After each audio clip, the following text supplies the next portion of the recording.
যার জীবনে নামাজ নাই, যে কপালে সেজদা নাই, তার সাথে মুসলমানের কোনো সম্পর্ক নেই। তারে মুসলমান বলে না, তারে মুসলমান বলেন। সোজা কথা। তুমি ভোটার আইডি কার্ডের দোনো পিঠেও যদি লেখো তুমি মুসলমান, হ্যাঁ না দোস্ত, ভোটার আইডি কার্ড হাসরের ময়দানে নিত না। ভোটার আইডি কার্ড লাগবে না হাসরের ময়দানে। ফেরেশতার কাছে নিজস্ব রেডি করা আমলনামা আছে, ভোটার আইডি কার্ড লাগবে না, জন্ম নিবন্ধন সনদও লাগবে না। যার কপালে সেজদা নাই সে আল্লাহকেও ভালোবাসে না, রাসূলকেও ভালোবাসে না। আখিরি নবী সাল্লাল্লাহু আলাইহি সাল্লাম জীবনের শেষ উম্মতের জন্য শেষ সবক দিছিলেন নামাজ, as-সালাত। হযরত আয়েশা রাদিয়াল্লাহু তাআলা আনহাকে নবী বলছিলেন, আয়েশা, জিবরাইল এবং আজরাইল দুইজন ফেরেশতা আমার সামনে দাঁড়ানো, এই মুহূর্তে আমার জান কবজ করবে। আয়েশা, আমি আমার মালিকের কাছে যাচ্ছি। আয়েশা, তোমার বুকে মাথা রেখে আমি শেষ কথা আমার উম্মতের জন্য বলে গেলাম, তারা যেন নামাজ ঠিক রাখে, as-সালাত। আমার উম্মতকে বইল, আয়েশা আমি যাচ্ছি, আমার উম্মতকে বইল নামাজ ঠিক রাখে, ওরা যেন নামাজ পড়ে আসে, আমি ওদের জান্নাত বুঝায় দেব। কিন্তু সেজদা দেখাইতে হবে, সেজদা দেখাইতে হবে। এজন্য যার কপালে সেজদা নাই সে রাসূল নামের আল্লাহর নবীর আশিক কিংবা প্রেমিক হতেই পারে, হতেই পারে, কোন সুযোগ নেই।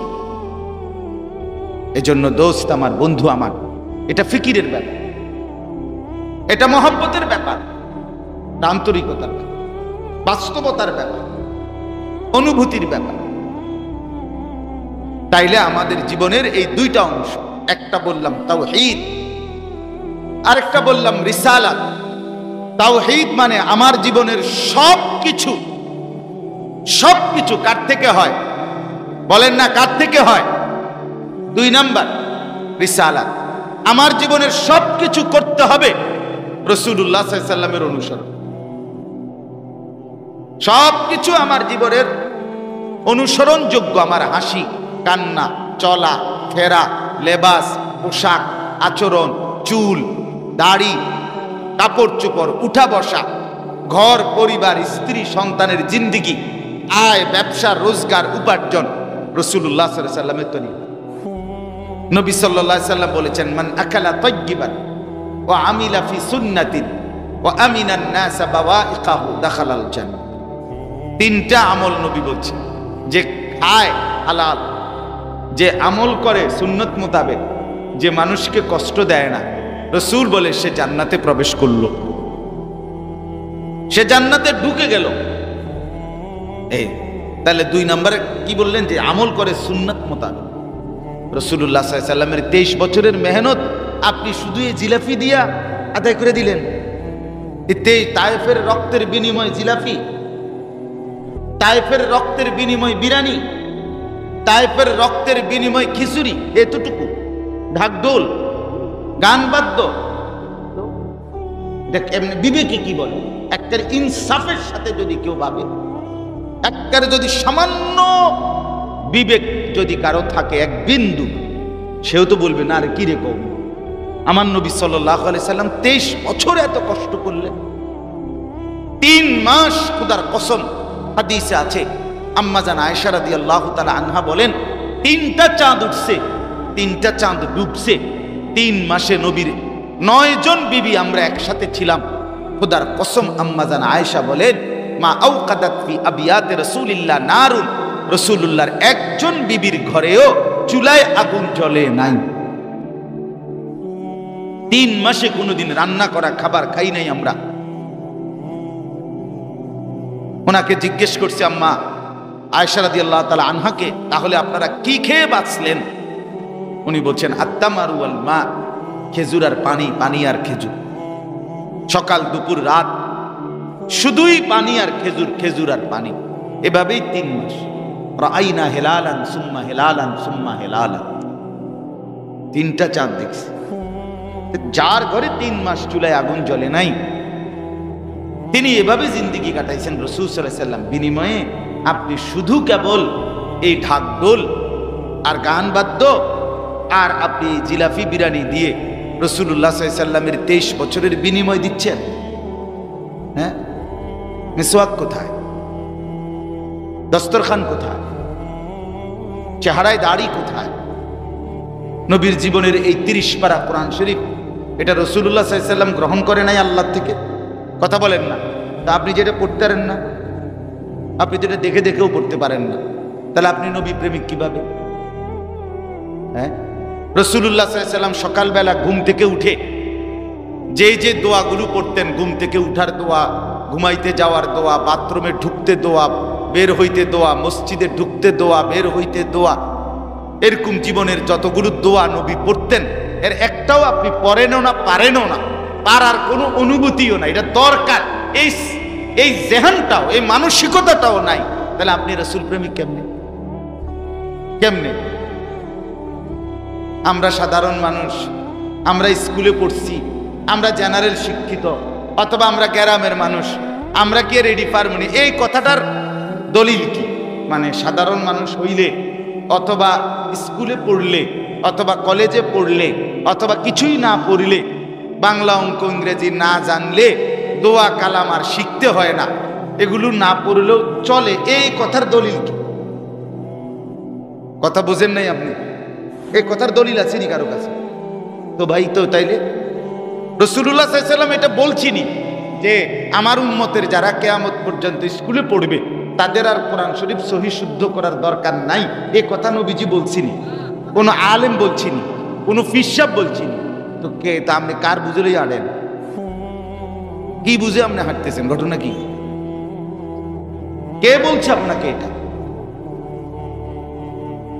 আলেম না হইলে আর কোনো দোয়া পড়তে হয় না, এটা আপনারে বলছে কে? আপনি যে দুনিয়া ভোগ করা কোনোটাই বাদ দিলেন না।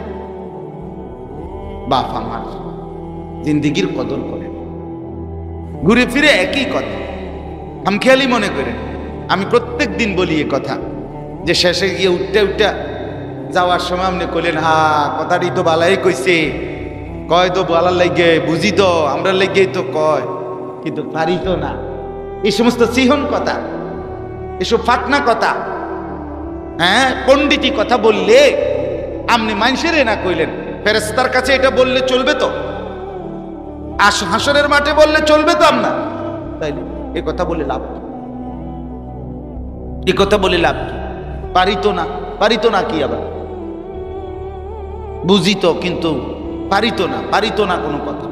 মুমিনকে পারতেই হবে,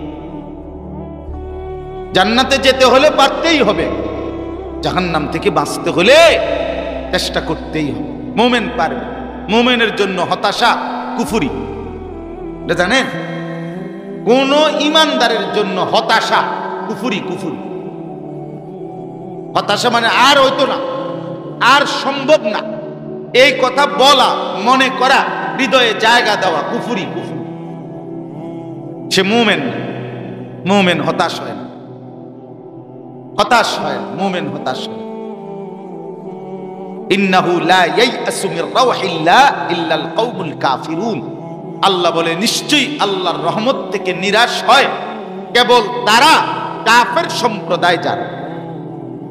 তাহলে মুমিনের জন্য হতাশ, এটার অনুমতি আছে?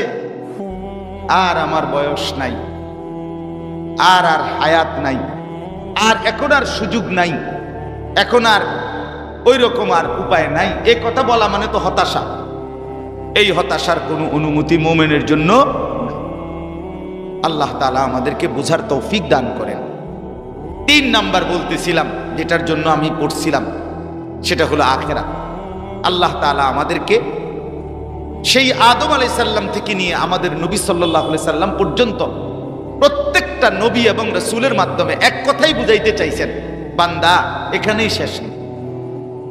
কথা এটাই, এখানেই শেষ না। এই হাসি শেষ হাসি না, এই কান্না শেষ কান্না না, এই আনন্দ শেষ আনন্দ না।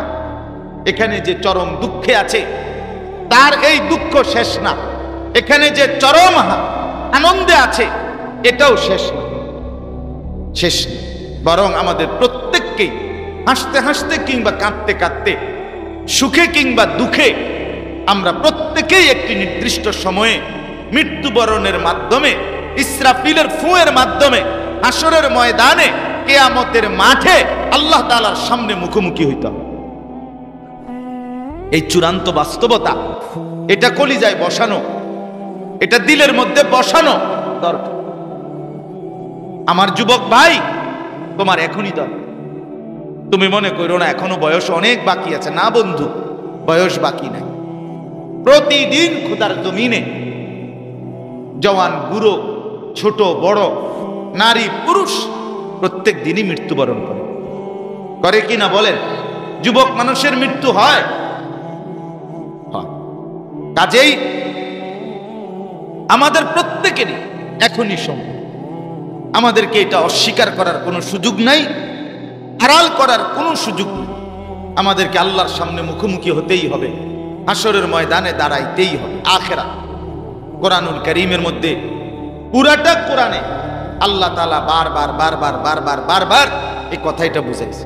এই কিয়ামতের দৃশ্যটাকে, কিয়ামতের মাঠকে, কিয়ামতের দিনকে আল্লাহ কত শব্দে যে বলছে, কতভাবে বলছে।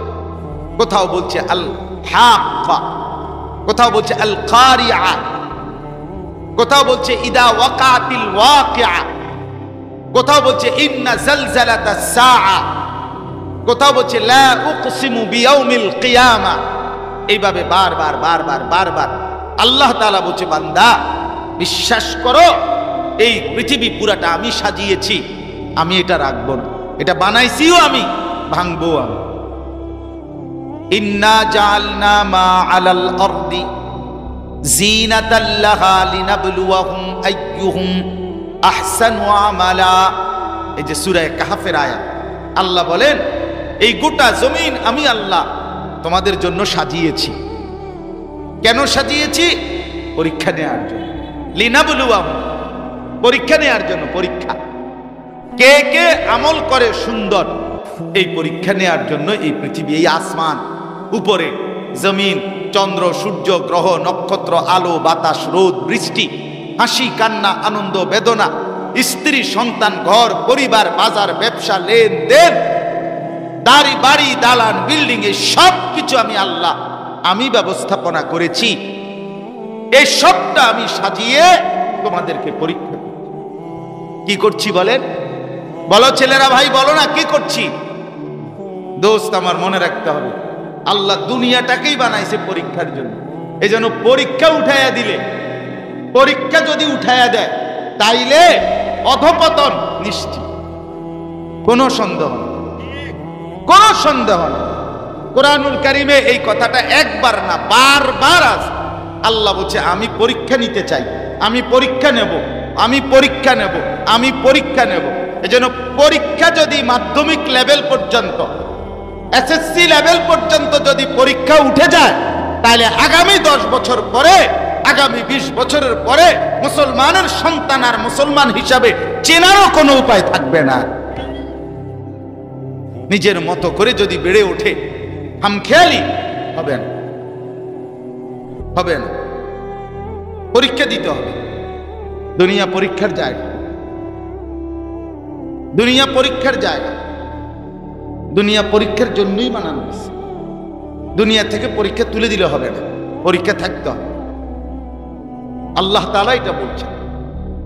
কোরআনের সাথে সাংঘর্ষিক কোনো কিছু সময় লাগছে হয়তো, কিন্তু টিকে নাই।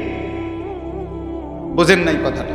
কোরআনের সাথে সাংঘর্ষিক সবকিছু এক দফায়, হয়তো কোনোটা 10 বছর, কোনোটা 100 বছর পরে হলেও শেষ পর্যন্ত আল্লাহর কোরআনের কথাই জমিনে টিকে আছে, বাকি সব কথা বাদ হইতে বাধ্য হয়েছে।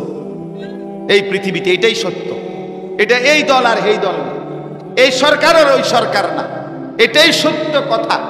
আল্লাহর কোরআনের সাথে সাংঘর্ষিক যত চিন্তা, যত মতবাদ, যত গবেষণা, যত বুদ্ধি, যত ফিকির, যত চিন্তা শেষ পর্যন্ত ইতিহাসের ডাস্টবিনে নিক্ষিপ্ত হয়েছে, ওটা টিকে নাই।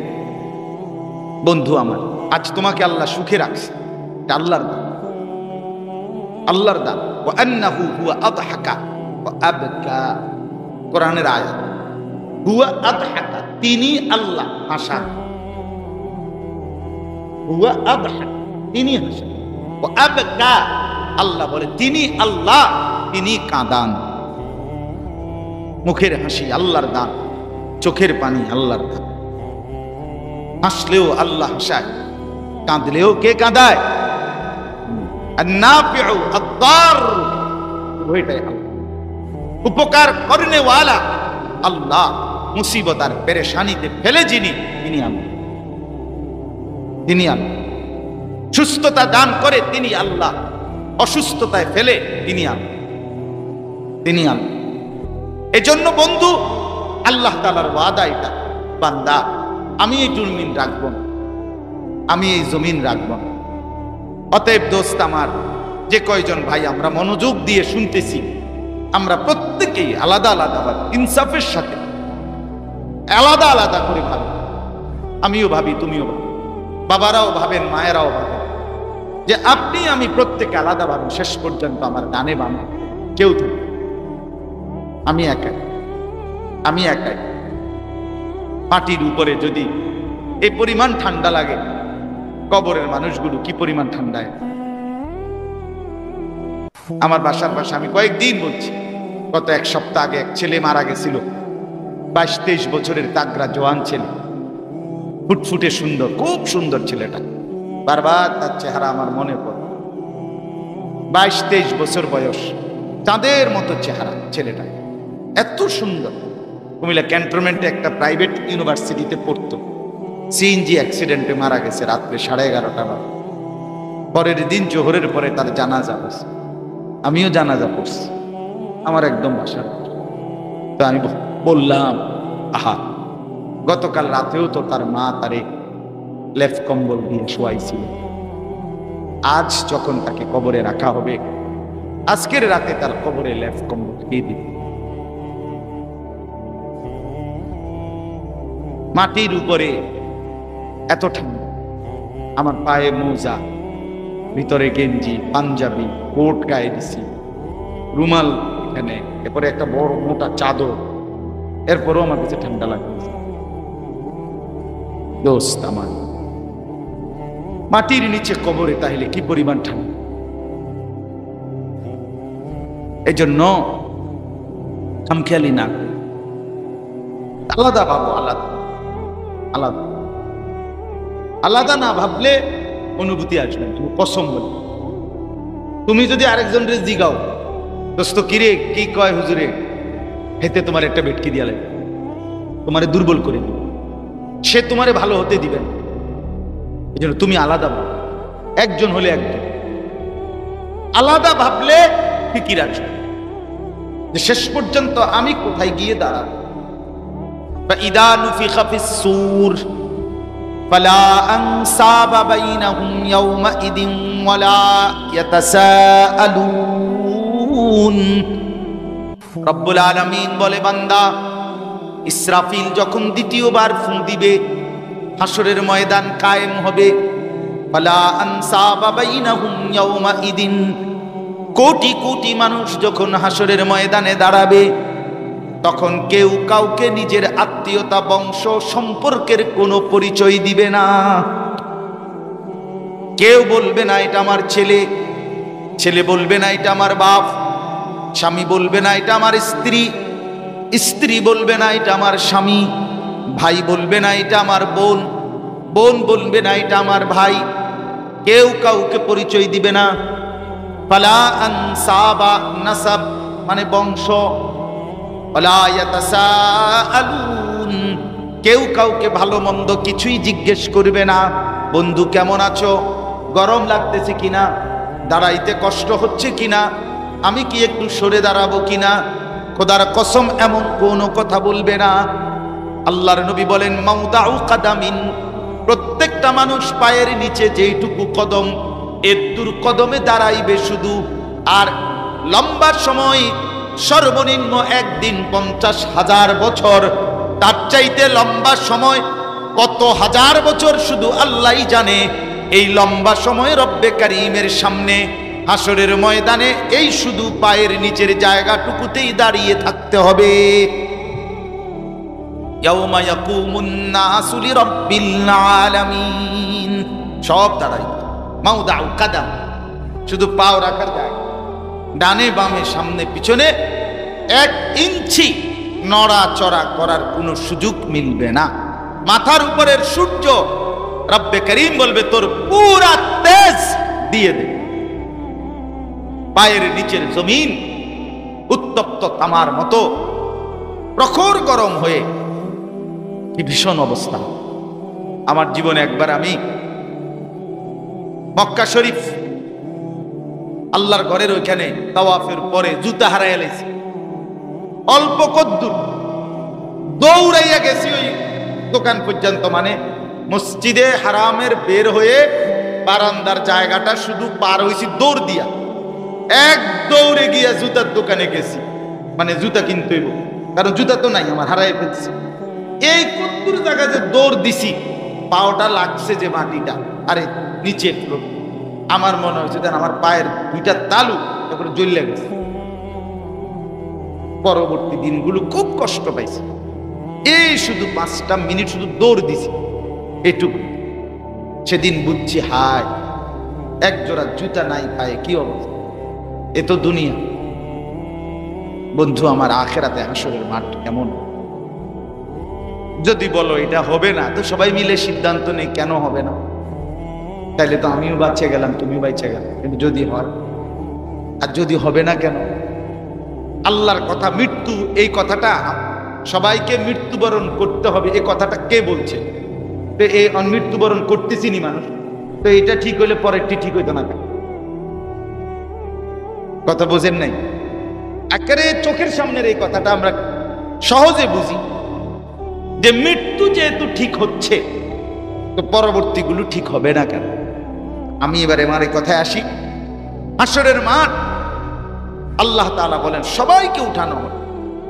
ওয়া আখরাজাতিল আরদু আসকালাহা, জমিনের যত কিছু নিচে ছিল সব কিছু ইসরাফিলের দ্বিতীয় ফুঁতে হাসরের ময়দানে দাঁড়াবে, উঠাবে। সমস্ত মানুষ কবর থেকে হাসরের ময়দানে দাঁড়াবে। মাটির নিচে যত সম্পদ ছিল সব কিছু হাসরের ময়দানে উপরে উঠে আসবে। পৃথিবীর সমস্ত স্বর্ণ, রৌপ্য, খনি, যত খনিজ পদার্থ সবকিছু মাটির নিচ থেকে মাটির উপরে উঠে আসবে। স্পষ্ট হাদিস তাফসীরের মধ্যে আছে, তাফসীরে আছে। এই ইসরাফিলের দ্বিতীয় ফুঁতে কিয়ামতের মাঠে মানুষও দাঁড়াবে, মাটির নিচের বাকি সম্পদগুলো উঠে আসবে। সবচেয়ে ভয়ঙ্কর কথা হইল, আল্লাহ রাসূল সাল্লাল্লাহু আলাইহি ওয়াসাল্লাম বলেন, হাসরের ময়দানে স্বর্ণের স্তূপ, রৌপ্যের স্তূপ, সম্পদের স্তূপ জমবে মাঠে হাসরের ময়দানে। ওই স্বর্ণ, রৌপ্য সম্পদ থেকে আল্লাহর কুদরতে আওয়াজ আসবে যে হে দুনিয়ায় স্বর্ণের লুবি, রৌপ্যের লুবি, সম্পদের লুবিরা, যারা এই সম্পদের জন্য চুরি করেছিলে, ডাকাতি করেছিলে, হারাম উপার্জন করেছিলে, তোমরা কই আসো, আজ যা দরকার তা নিয়েছে। লোকেরা বলবে হায়, ওয়াকালাল ইনসানু মা লাহা, লোকেরা বলবে হায় হায়, এটা কি হলো? স্বর্ণরৌপ্য কথা বলে কেন? আল্লাহ বলেন শুধু স্বর্ণরৌপ্য না, ইয়াউমা ইদিন তুহাদ্দিসু আখবারাহা, এই কিছুক্ষণের মধ্যে দেখবা পায়ের নিচের জমিনও হাসরের ময়দানে তোমাদের সামনে কথা বলবে, কথা বলবে, সব কথা বলবে। কেন? কোন যোগ্যতায়? বিআন্না রাব্বাকা আওহা লাহা, তোমার রব আল্লাহই আদেশ করবেন, আর আল্লাহ আদেশ করলে জমিনও কথা বলে, পাহাড়ও কথা বলে, আসমানও কথা বলে। এই জিহ্বাও কথা বলে কার হুকুমে? আল্লাহর। জিহ্বাই কথা বলেন, আল্লাহর হুকুমে কথা। এজন্য যেই জিহ্বার উপরে হুকুম থাকে সে কথা বলে, যেই জিহ্বার উপরে আল্লাহর হুকুম নাই সেই জিহ্বা থাকার পরেও বোবা। যারা বোবা তাদের জিহ্বা নাই তো না? ওই ভাই বলেন না, যারা কানে শুনে না তাদের এরকম কান নাই তো না? যারা চোখে দেখে না তাদের এমন চোখ নাই তো না? আচ্ছা দোস্ত, আমি আরো একটা কথা বলি। সেদিন আমি এই নির্বাচনের আগের দিনের আগে শুক্রবার রাতে এক জায়গায় একটা মসজিদে মাসিক ইসলাহি মজলিসে বয়ানে গেছে, ছোট মাগরিব বাদ, মানে বড় মাহফিল বাদ গেছে এমনি আমার মাদ্রাসার কাছাকাছি নিমসার বাজারের পাশে। তো ওইখানে বয়ানের পরে আমার সাথে একটা ছেলে দেখা করতে আসছে, আরেকজনের হাতে ধইরা, চোখে দেখেন অন্ধ, আমার কাছে আসছে। আর এই আমি তো তাকে দেখে চিনছি, পরিষ্কার দাড়িওয়ালা ছেলে, কত 25 থেকে 28 বছর বয়স হবে। ছেলেটা হাফেজ, দিনদার ছেলে, 5 ওয়াক্ত নামাজ পড়তো। এই নিমসার বাজারে সে নিয়মিত দৈন্যা পাতা, তারপরে লেবু, এগুলো বিক্রি করত। একেবারে হাসি খুশি জলজ্জান্ত ছেলে। সে আপনার কিছুদিন আগে তার মাথার মধ্যে টিউমার নাকি বলে হইছে, ঢাকা অপারেশন করছে। অপারেশন করে যখন হুঁশ আসছে তখন আর চোখে দেখে টোটালি দেখেন। আরে আমার চোখে দেখা মানে জলজ্জান্ত মানুষ। সে বলতেছে একটা আশ্চর্য কথা বলছে যে হুজুর আমি অপারেশন করে হুঁশ ফিরে আসছে, আমি আর চোখে দেখি না এখন। ঠিক তার আমিও চোখ অন্ধ হয়ে গেছে, তার বরাবর 7 দিন পর আমার ছেলে হয়েছে। আমি যদি আর 7 দিন আগে আমার বাচ্চাটা হইতো আমি দেখতাম একটা না।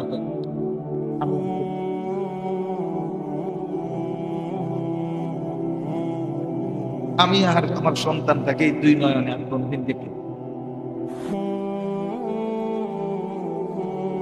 হ্যাঁ দোস্ত, আমি নিজ চোখে দেখছি।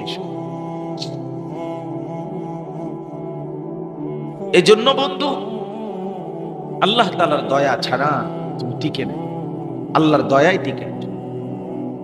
বন্ধুরা না, মোবাইল তোমারে বাঁচায় রাখে না, সিনেমার নর্তকী তোমারে বাঁচায়, ফুটবল ক্রিকেটের খেলোয়াড় তোমারে বাঁচায় না। কার দেওয়া চোখে এত নগ্ন ছবি দেখো?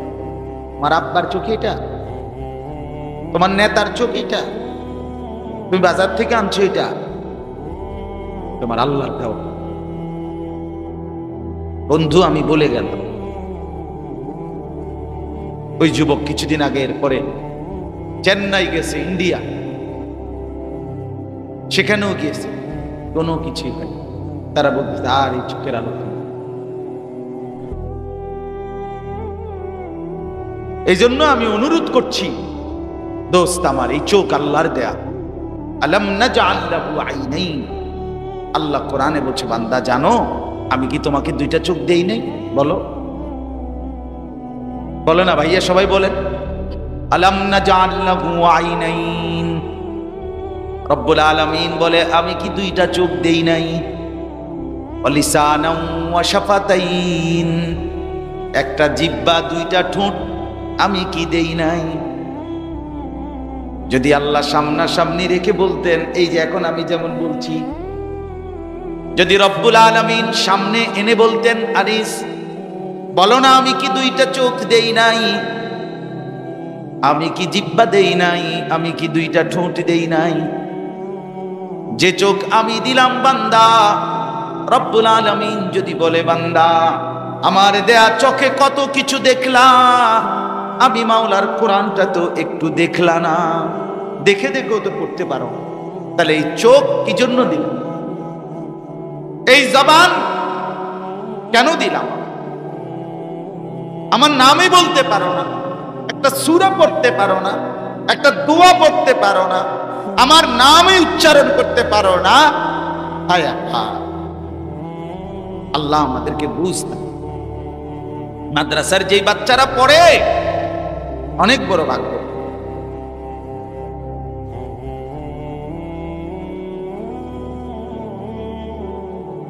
এ কারণে অনেক বড় ব্যাপার, অনেক বড় ব্যাপার।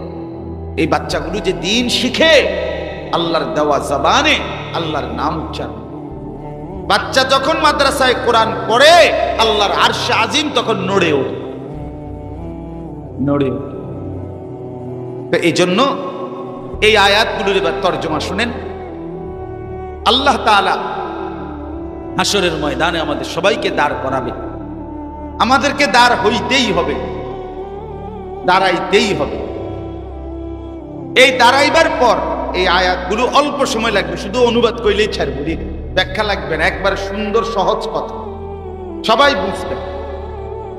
সবাইকে দাঁড় করাবার পর আল্লাহর পক্ষ থেকে ফেরেশতারা, এই যে এখানে আমরা যেমন বসা, প্রত্যেকের হাতে আমাদের প্রত্যেকের জিন্দেগির আমলনামা আল্লাহ তাআলার পক্ষ থেকে দেয়া ফেরেশতারা দিবে প্রত্যেকের হাতে হাতে। যার হায়াত যে দূর তার আমলনামা অদ্দূর। ওই আমলনামার মধ্যে লিখিত কপির মধ্যে আমার হায়াতের রাত দিন সকাল দুপুর প্রতিটা পলক, খোদার কসম প্রতিটা নিঃশ্বাস একবারে গোনা গোনা হিসাব করা লিখিত। মা মিন ইমরিইন নাফাতা ইল্লা কুতিবা।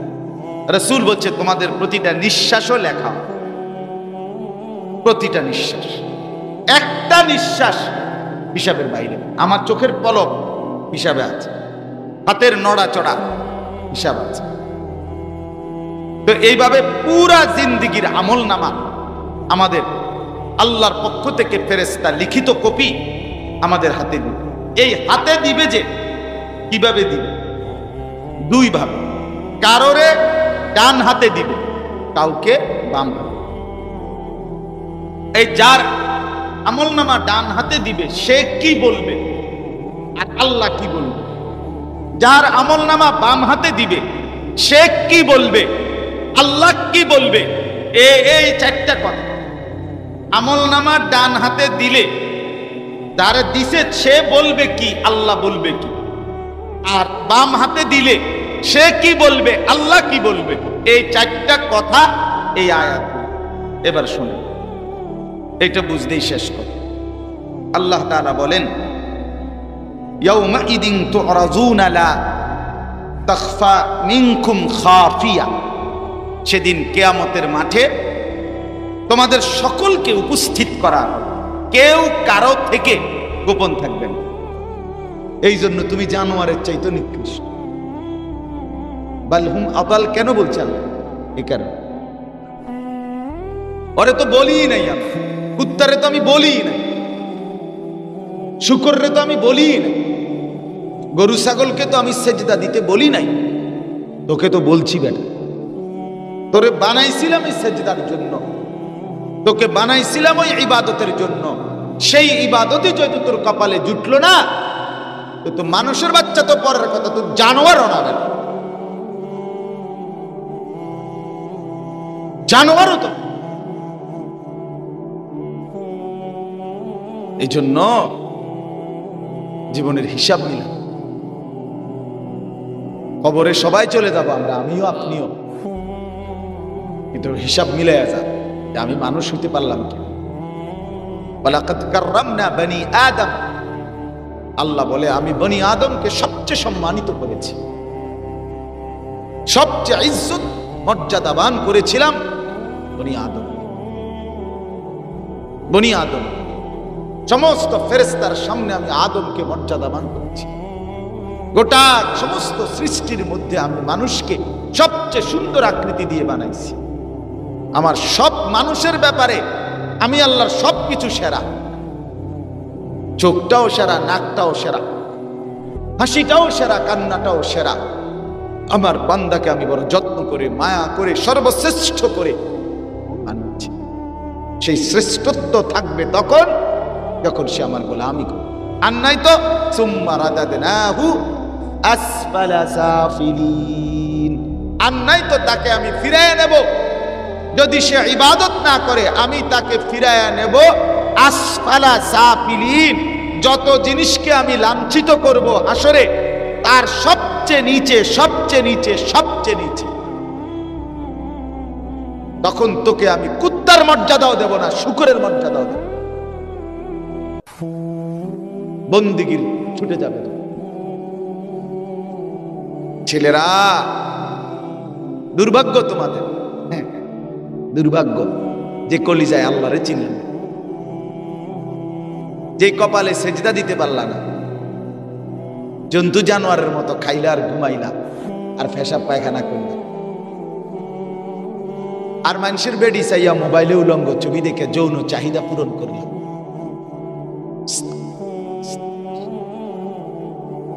এক কুকুর বিড়ালও খায় ঘুমায়, কুকুর বিড়ালও পেশাব পায়খানা করে, কুকুর বিড়ালেরও যৌন চাহিদা পূরণ করে, নাহলে কুত্তার ছাও হয় কেমন, বিলের ছাও হয় কেমন? হ্যাঁ, একটা সেজদা যার কপালে নাই। তুমি মানুষের বাচ্চাকে কেমনে ঘুমাইবা? এত বড় জানোয়ার কেমনে ঘুমাইবা? এত বড় হাইওয়ান মানুষের ঘরে কেমনে ঘুমাইবা? তুমি রাস্তা দেখো না, কেমনে ঘুমাইবা তুমি মানুষের ঘরে, মুসলমানের ঘরে? এই জন্য আমরা প্রত্যেকে ফিকির করি, প্রত্যেকেই ভাবি নিজেকে নিয়ে। আমি প্রতিদিন বলি, কিছু ছেলে আছো তোমরা এমন, হতে পারে ছেলেরা তোমাদের বাবা তোমারে গুরুত্ব দেয় নাই, বুঝে নাই, মা তোমারে গুরুত্ব দিয়া কদর করে যত্ন করে ইসলামের আলোতে বড় করতে পারে নাই, করে নাই, হয়তো বেচারা বুঝে নাই। কিন্তু তারপরেও বাবা মাও যদি কাউকে লালন পালন কোরআন সুন্নাহর আলোকে ইসলামের জন্য গঠন না করে, তারপরেও নিজের জীবন নিজেকে নষ্ট করে দেওয়ার অধিকার নাই। কারণ আল্লাহ তাআলা আখিরাতের কথা, কোরআনের কথা তোমার বাপের কানে যেমন পৌঁছাইছে, তোমার কানেও পৌঁছাইছে, তোমার কানেও পৌঁছাইছে। ইব্রাহিম আলাইহিস সালামের বাবা, উনি যদিও কালেমা পড়ে নাই, ঈমান আনে নাই, কিন্তু ইব্রাহিম আলাইহিস সালাম কিন্তু ঈমান সন্তান এক সেকেন্ডের জন্য ছাড়ে নাই। বুঝেন নাই কথা? আমার বাপে যখন আজর কাফের, আমি আর মুসলমান থাইকা কিরবো, এ কথা নি বলছি ইব্রাহিম আলাইহিস সালাম। আমার বাপ বেঈমান হইতে পারে, আমি ঈমান ছাড়ব। হযরতে আসিয়া, তার স্বামী শ্রেষ্ঠ নিকৃষ্ট কাফের, শুধু কাফের না খোদা দাবিরা ফেরাউন। হযরতে আসিয়া বলছে, পৃথিবীবাসী আমার স্বামী সবচেয়ে বড় বেঈমান হওয়ার পরেও আমি ঈমান ছাড়ি নাই। হযরত নূহ আলাইহিস সালাম বলছে, পৃথিবীবাসী আমার সন্তান শেষ মুহূর্ত পর্যন্ত কাফের ছিল, কিন্তু আমি বাপ ঈমান ছাড়ি নাই। অতএব এটা বুঝা দরকার, আল্লাহ তাআলা প্রত্যেককে আলাদা আলাদা বুঝ, বুদ্ধি, দিমাগ, দিল আলাদা আলাদা দান। তোমার বাপের বুঝ তোমারটা না, তোমারটা আলাদা দিমাগ। তোমার বাবার কলিজা তোমারটা না, তোমারটা আলাদা কলিজা। তোমার বাপের হাত পাও তোমার শরীরে না, তোমার এটা আলাদা হাত পাও। আমার হাত কি আমার আব্বার হাত, ওটা আমার আলাদা আলাদা দিল দিমাগ। নিজেকে নষ্ট না করা, নিজেকে বরবাদ করে না দেওয়া, বোঝা দরকার। কি পড়ে কি করছে ছেলে পেলে, মুসলমানের মা বাবার অনুভূতি আসবে কোন দিন? কোন দিন আসবে? কতগুলো বছর পার হয়ে গেল আমার ছেলের, অথচ আমার ছেলেটা আখিরাত পরকাল কিছুই চেনে না। 12 বছর পড়লো, ক্লাস 1 থেকে নিয়ে এসএসসি 10 বছর ধরেন কমপক্ষে। ইন্টার যদি পড়ে থাকে আরো 2 বছর, 12 বছর। 12 বছর পড়ার পরেও আমার সন্তান একজন মুসলমান বাবা মা এদূর একবার ভাবলো না, কিরে 12টা বছর আমি খরচা দিয়ে পড়াইলাম পোলাডারে মেয়েটারে, অথচ 12 বছর পরেও এই একটা সেজদা দেয় না, আমার আল্লাহরে চিনে না, আমার আল্লাহর কোরআন একটা লাইন সাইয়া সাইয়াও পড়তে পারে না। আমি এটা কি জানোয়ার মানুষ করলাম? মা বাপ মুসলমানের বেকুবাই কেমনে আমি বুঝি না, আমি বুঝি না। এই অপদার্থ কি লেগে মুসলমানের, যার চুল বেঈমানের মতো তারে বলা দরকার, তুই তো আমার সন্তান না বেটা, তুই তো নাফরমানের সন্তান, তুই কোনো ফুটবল খেলোয়াড়ের সন্তান, তুই কোন সিনেমার নর্তকীর সন্তান হইতে পারস, তুই তো মুসলমানের সন্তান না।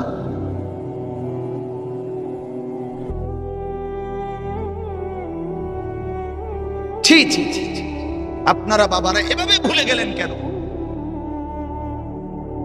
আপনাদের বুদ্ধি দেমাগ এভাবে মিসমার হয়ে গেল। বইয়া বইয়া কেবল গন খান আর বিড়ি খান আর চা খান আর পানসুবারি খান, বইয়া বইয়া জিন্দিগি পার করে। বুড়া মানুষ মরে না, যাক যেই কারণে কি করুন এবার মরের না, এই জন্য বইয়া বইয়া শেষ বয়সটাই পান বিড়ি বন, হ্যাঁ চা দোকানের গপ এই দিয়ে কাটাই। কি করতো না ওটা মরে না, ওটা কি করে, ওটা কি জোর করে আসার দিয়ে মরে যাব?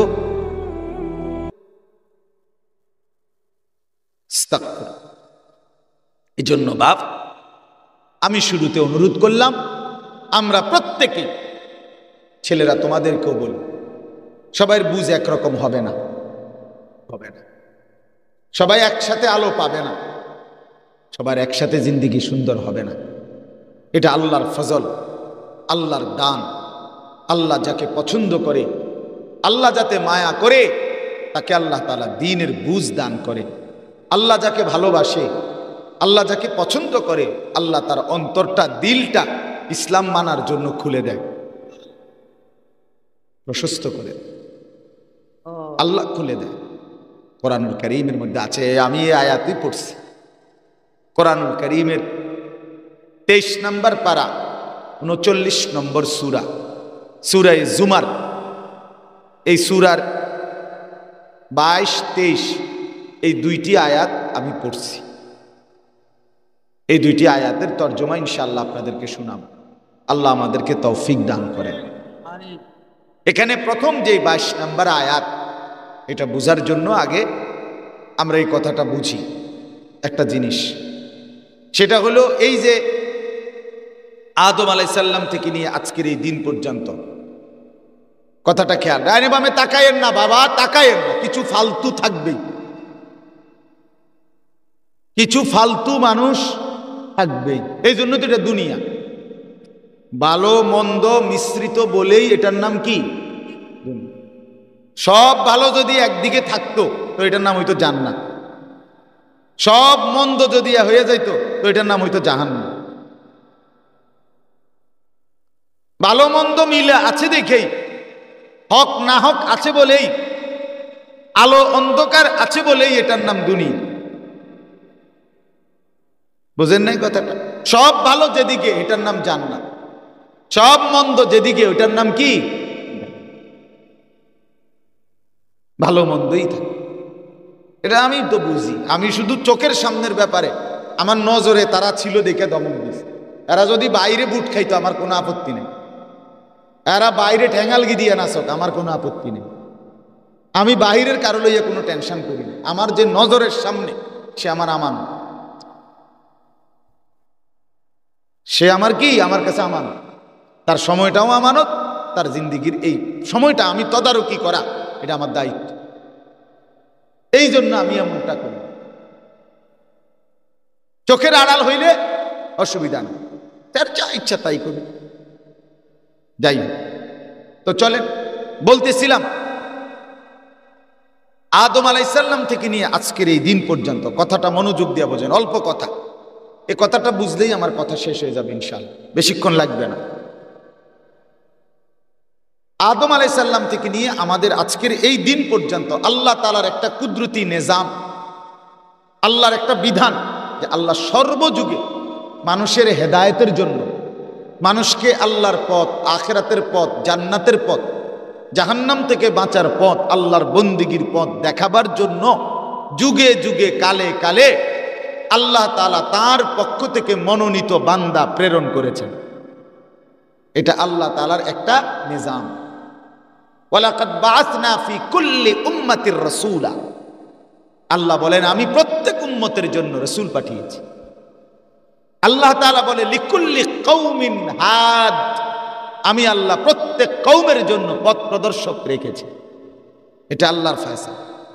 ওমা আরসালনা মিন ক্বাবলিকা ইল্লা রিজালান নূহি ইলাইহিম।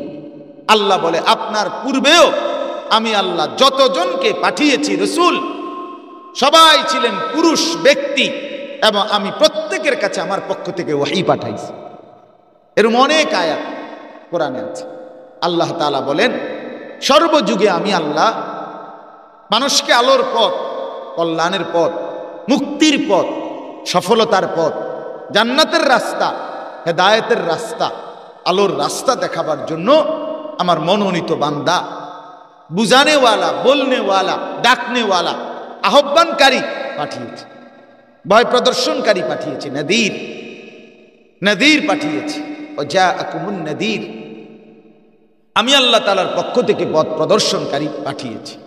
এক জামানা পথ প্রদর্শকদের নাম ছিল এক সময় নবী এবং রাসূল, ওনারাই ছিলেন পথ প্রদর্শক।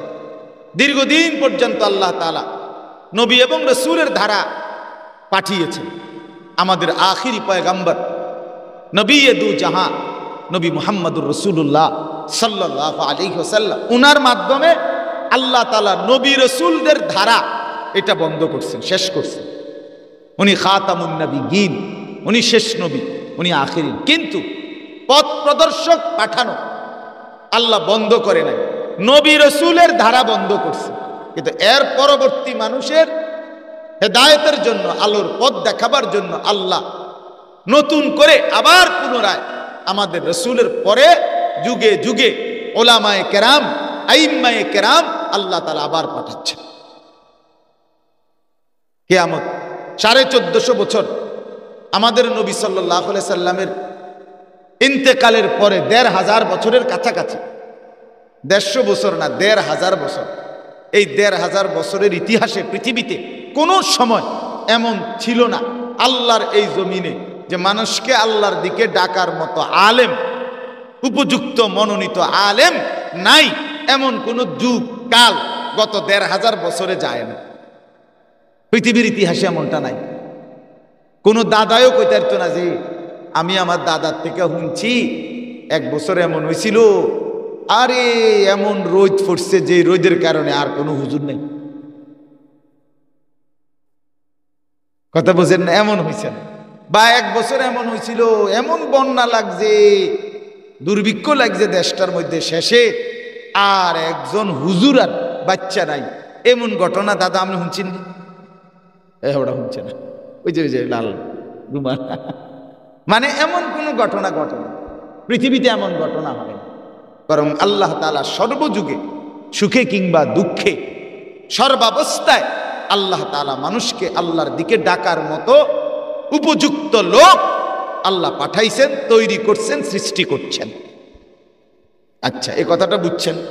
এবার আসেন, আল্লাহ তাআলা তো প্রত্যেক যুগে মানুষকে আল্লাহর দিকে ডাকার মতো লোক ব্যবস্থাপনা রাখছেন, কিন্তু প্রত্যেক যুগেরই ওনারা মানুষকে আল্লাহর দিকে ডাকছেন, ঠিক আছে, কিন্তু আল্লাহর দিকে ফিরে আসছে, আল্লাহর বন্দিগি করছে, আখিরাতের রাস্তা সুন্দর করছে, জান্নাতের পথ জাহান্নাম থেকে বাঁচছে, জান্নাতের পথে চলছে। এই যে হেদায়েত, এটা আল্লাহ তাআলা ওই পথ প্রদর্শকদের হাতে রাখে নাই, বরং নিজের হাতে রাখছে। বলবেন ঠিক আছে আপনারা, আল্লাহ বলে দিছে, কিন্তু হেদায়েত দেব কাকে এটা আমার ফয়সালা, আমার ফয়সালা, আমার ফয়সালা।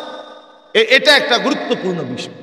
আল্লাহ পাক যাকে দয়া করে, আল্লাহ যাকে ইচ্ছে করে, আল্লাহ যাকে পছন্দ করে, আল্লাহ তাআলা তাকে আল্লাহর পথে চলবার মতো হেদায়েত, আলো দান করে। তাহলে এটা গুরুত্বপূর্ণ। ওই মানুষটা কতটা দুর্ভাগ্য, ওই মানুষটা কতটা বদনসিব যাকে আল্লাহ তার হেদায়েতের জন্য কবুল করে নাই, কবুল করেন। আমাদের প্রিয় নবী সাল্লাল্লাহু আলাইহি সাল্লামের কথা বলেন। আমাদের ওই ছেলেরা, এই কথা কইও না, বাচ্চারা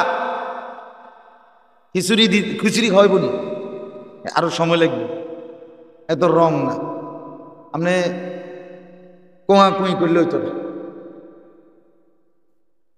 হ্যাঁ, সাবধান, তোমরা শুয়েলাও এমনি জাগাত তোম করে সময় মতো উঠানো, টেনশন করার কিছু, ইনশাআল্লাহ। ঠিক আছে বাবা, কথা না কইয়া বর্ষ হুইতালাম, কথা কইয়া। একবারে ছোট্ট বাচ্চারা তার বুঝানো যাবে না, তো হে তো শুয়ে লাগ, এর কিছুর টাইম উড়াইলে হইব। চলেন বাপ, তো বলতেছিলাম আল্লাহ তাআলা হেদায়েত নিজের হাতে রাখছে, পথ প্রদর্শক পাঠাইছেন সব সময়, কিন্তু ফায়সালাটা হেদায়েত কার হাতে রাখছেন? আমাদের প্রিয় নবী সাল্লাল্লাহু আলাইহি ওয়াসাল্লাম। আচ্ছা, তার চাইতে বেশি বুঝানেওয়ালা পৃথিবীতে ছিল না আছে? আর হইতে পারে? আমাদের নবী সাল্লাল্লাহু আলাইহি সাল্লামের চলন বলন, আচরণ, উচ্চারণ, চেহারা, সুন্দর সৌন্দর্য, বক্তব্য, নসিহত, কথা বলার ঢং, বংশ, মর্যাদা, ইজ্জত, সম্মান, চরিত্র, আখলাক, কোনো কিছুতেই অন্য কোন সৃষ্টি রাসূলুল্লাহর সমকক্ষ বা কাছাকাছি আসার যোগ্যতাও নেই। তিনি সর্বগুণে গুণান্বিত। তার হাসিও সুন্দর, তার কান্নাও সুন্দর। তিনি হাঁটলেও সুন্দর, তিনি বসলেও সুন্দর। তিনি কথা বললেও সুন্দর, তিনি চুপ থাকলেও সুন্দর। তিনি তাকাইলেও সুন্দর, তিনি মুখ ফিরাইলেও সুন্দর। তিনি হাত মিলাইলেও সুন্দর, হাত গুটায় নিলেও সুন্দর। সুবহান সুবহান। সাহাবায়ে কেরাম, বহু সাহাবী নবীজির সৌন্দর্যের কত মুখী বর্ণনা যে দিছে। কেউ বলছে ওনার চুল তাকাইয়েই দেখলাম, এমন সুন্দর চুল আর কখনো দেখিনি। কেউ বললেন ওনার গায়ের চাদর তাকায় দেখলাম, এমন সুন্দর চাদর আর কারো গায়ে কোনোদিন পরিহিত দেখি নাই। কেউ বললেন ওনার চেহারার দিকে তাকায় দেখলাম যেন সূর্যটা, আকাশের সূর্য ওনার চেহারার মধ্যে খেলতেছে। কাআন্না শামসা তাজরি ফি ওয়াজহি, নবী পাক সাল্লাল্লাহু আলাইহি সাল্লামের চেহারা মুবারকে যেন সূর্য দৌড়াদৌড়ি করতেছে, সূর্য যেন খেলছে। আমরা কিতাবে পড়ছি রাসূলুল্লাহ সাল্লাল্লাহু আলাইহি ওয়াসাল্লামের চাচা আব্বাস, নবীজির একজন চাচা, আপন চাচা, উনি কালেমা পড়ছিলেন মদিনায় হিজরতের বহুদিন পর, মক্কা বিজয়ের কিছুদিন আগে। তো উনি একদিন নবীজিকে বলছে, ভাতিজা মুহাম্মদ, ছোটবেলায় তো তোমার বাবা ছিল না, আমি ছোট্টবেলায় কোলে থাকতে তোমারে অনেকবার কোলে নিছিলাম। তো রাত্রিবেলা সন্ধ্যায় আকাশে পূর্ণিমার চাঁদ উঠছে, ওই সময় তোমারে আমি কোলে নিছিলাম। এরকম বহুবার আমি দেখছি তোমারে, যখন আমি কোলে নিয়ে এরকম হেলাইছি দুলাইছি, পূর্ণিমার চাঁদও তোমার সাথে এরকম হেলছে দুলছে। সুবহান। আল্লাহর নবী সাল্লাল্লাহু আলাইহি ওয়াসাল্লাম তখন বললেন, চাচা জানেন ওই সময় চাঁদ, কানাল কামারু ইউনাজিনি ওয়া ইউদাহিকুনি ওয়া ইয়ামনাউনি মিনাল বুকা, আকাশের চাঁদ তখন আমাকে কথা বলতো, আমাকে হাসাইতো, আর আমারে কাঁদতে নিষেধ করত। আমার যে বাপ নাই, এজন্য চাঁদ বলতো কাঁদো না, তোমার বাপ নাই তো কি, আমরা আছি না। এই তো এত সুন্দর ছিলেন তিনি। সুবহান সুবহান। মা রাআইতু মিন যী লিম্মাতিন ফি হুল্লাতিন হামরা আহসানা মিন রাসূলিল্লাহ। রাসূলুল্লাহর একজন সাহাবী হযরত বারা ইবনে আযিব, তিনি স্পষ্ট বলছেন যে রাসূলুল্লাহ সাল্লাল্লাহু আলাইহি সাল্লামের মাথা মুবারকের মধ্যে যে চুল ছিল, এই চুল আর নবীজি যেই চাদর পরতেন, ওই চাদর পরিহিত, ওই চুল বিশিষ্ট এমন সুন্দর, আল্লাহর কসম আমি এর চাইতে সুন্দর আর কাউকে কোনোদিন দেখি নাই। এজন্য মুসলমানের বাচ্চা, এটা কোনো কাফের আর বেঈমান আর এই সেলুন থেকে তোমরা যে চুলগুলো কাটো, এটা কোনো মানুষের চুলের পর্যায়ে পড়ে না।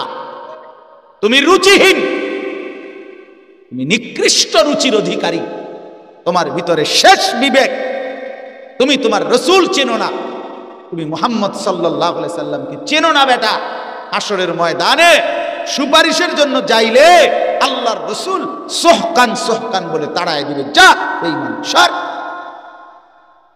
সর। হ্যাঁ, মনে রাখ, যদি রক্তে, মুসলমানের রক্তের মধ্যে যদি রক্তে ইমানের ফোঁটা থাকে, এই চুল রাখো। মুসলমান মার যদি দুধ খাইয়া থাকো, তুমি বেঈমানের ঘরে জন্ম নেও না, তুই মুসলমানের ঘরে জন্ম নিস। কার মতো চুল রাখলা এটি? কার মতো?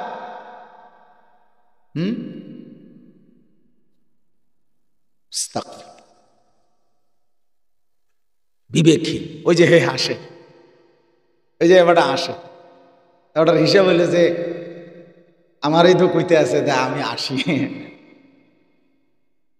এটা এক ধরনের প্রতিবন্ধী আর কি, যে আমার এটা বুঝার কি আছে, এটা আমি আমনের মতো হুজুর কইলেই কি আর না কইলেই কি। আমি হইলাম সেলুনের গোলাম, আমি সেলুন থেকেই মডেল নেই। আমি হইলাম ফেসবুকের গোলাম, আমি আসছি ফেসবুক দেখার জন্য, আমি আসছি মোবাইল টিপার জন্য। কাফের বেঈমান যেভাবে ডিজাইন করে দেবে আমি সেটাই বানাবো, আমি বললে কি না বলবো। আরে বাপ, কারোর জন্য কেউ আটকায় না। আমার জন্য তুমি আটকাইতা না, তোমার জন্য আমি আটকাইতাম না। দুনিয়া কেউ কারোর জন্য আটকায় না, আখিরাতে তো আটকায় যাবে। শক্ত করে বলেন নাও তো কেউ নেই, ফেরাবে কে ছেলেদেরকে? এই ফেরাবে। মুসলমানের বাড়ি, মুসলমানের মহল্লা, চারদিকে মসজিদ, হ্যাঁ, বাপ চাচা বংশধর মুসলমান, এক ওয়াক্ত নামাজ পড়ে না। নামাজের ওয়াক্তে মসজিদে জামাত হয়, 2-4-10 জন মুরব্বী নামাজ পড়ে, আর জন্তু জানোয়ারের মতো ছেলেরা রাস্তার পাশে এই মহল্লাতে এভাবে মহল্লার মসজিদের আশেপাশে মোবাইল টিপে হাসে, মজাক করে, রাস্তাত খারাইয়া মতে। হায় হায়, এরকম সমাজটা এমন হয়ে গেল কেন? জিন্দেগি এমন হয়ে গেল কেন বাপ? কেন ভুলে গেল আল্লাহকে? তুমি মাথা নোয়াইলি কিটা, মানে ওই একটা পাখি আছে, উট পাখি, নাম শুনছেন? উট পাখি আছে একটা, উট পাখি কয়টা? এটার নিয়ম হইল বাতাস ছুটলে, ঝড়, কোনো বাতাস আসলে তো সে উঁচু মাটি যেখানে স্তূপ আছে এটার মধ্যে মাথা ঢুকায় দেয়, ঢুকাইয়া বলে কোনো ঝড় নাই, বাতাস তুফান নাই, মানে হের গায়ে আর তুফান লাগে না। তুমি এটার ভিতরে মাথা ঢুকাই দিলি কি আর তুফান বন্ধ হয়ে যাবে? তুফান তো বই। তাহলে তুমি মাথা নোয়া দিলেই আমার থেকে না আড়াল করলে, যাতে হুজুর না দেখে। কিন্তু আমি তো আখেরাতে হিসাব নেব না, আমি দেখলি কি না দেখলি। কথা বলেন না কেন? আমার কি তাই? তুমি আমার কথা ফাত্তা দিলা না, মনে করো তো কি আমার কি আর লেগে আমার ভাতখানা বন্ধ হয়ে যাবো নাকি? তো আমি তো তোমার ভালোর জন্য বলছি, আমি তো তোমার কল্যাণের জন্য বলছি। আমারে আড়াল করে লাভ কি? হুজুরে আড়াল করে লাভ কি বাপ? আল্লাহ থেকে আড়াল করো। রাত 2টা বাজে, মা না ঘুমায়, বাবা না ঘুমায়, পাড়া পড়শি ঘুমায় গেছে, তুমি যে মোবাইলে লেফট কম্বলের নিচে উলঙ্গ ছবি দেখছো, তারা না ঘুমায় গেছে বাপ। আল্লাহ তো জেগে আছে, তিনি তো দেখছেন, তিনি কি হিসাব নেবেন না? তিনি কিছু বলবেন না? আলাম ইয়ালাম বিআন্নাল্লাহা ইয়ারা। রব্বুল আলামিন বলেন, বান্দা তুমি জানো কি, আমি কিন্তু সারাক্ষণ তোমাকে দেখি। কতক্ষণ বলো না ভাই? সারাক্ষণ। আল্লাযী ইয়ারাকা হিনা তাকুম। রব্বুল আলামিন বলেন, বন্ধু আপনি যখন দাঁড়িয়ে থাকেন তখনও আমি দেখি। ওয়া তাকাল্লুবাকা ফিস সাজিদিন। আপনি যখন আমার নামাজি বান্দাদের সাথে রুকু সেজদা করেন তখনও বন্ধু আমি আপনাকে সরাসরি দেখি। দাঁড়াইলেও দেখি, বসলেও দেখি। ইয়ালামু খাইনাতাল আয়ুন। আল্লাহ বলে, বান্দা চোখের বাঁকা চাহনি দিয়ে, তেরা চোখে, বাঁকা চোখে তুমি কি দেখো আমি কিন্তু বুঝি। ওমা তুখফিস সুদূর। অন্তরের ভেতরে তুমি কি লালন করছো আমি কিন্তু তাও জানি। জানে কিনা? আমাকে আড়াল করবা কেমনে? ইয়াকুলুল ইনসানু ইয়াউমা ইদিন আইনাল মাফার। আল্লাহ বলেন, ইসরাফিল ফু দিলে গোটা পৃথিবী যখন কেঁপে উঠবে, কিয়ামত শুরু হয়ে যাবে, মানুষগুলো পাগলের মতো মাতালের মতো দৌড়বে, আর একজন মানুষ আর একজনকে বলবে আইনাল মাফার, বন্ধু পালাবো কোথায়, আশ্রয় মিলবে কোথায়, কোথায় গেলে মাটি স্থির পাবো? সব জায়গায় নড়ছে নড়ছে নড়ছে।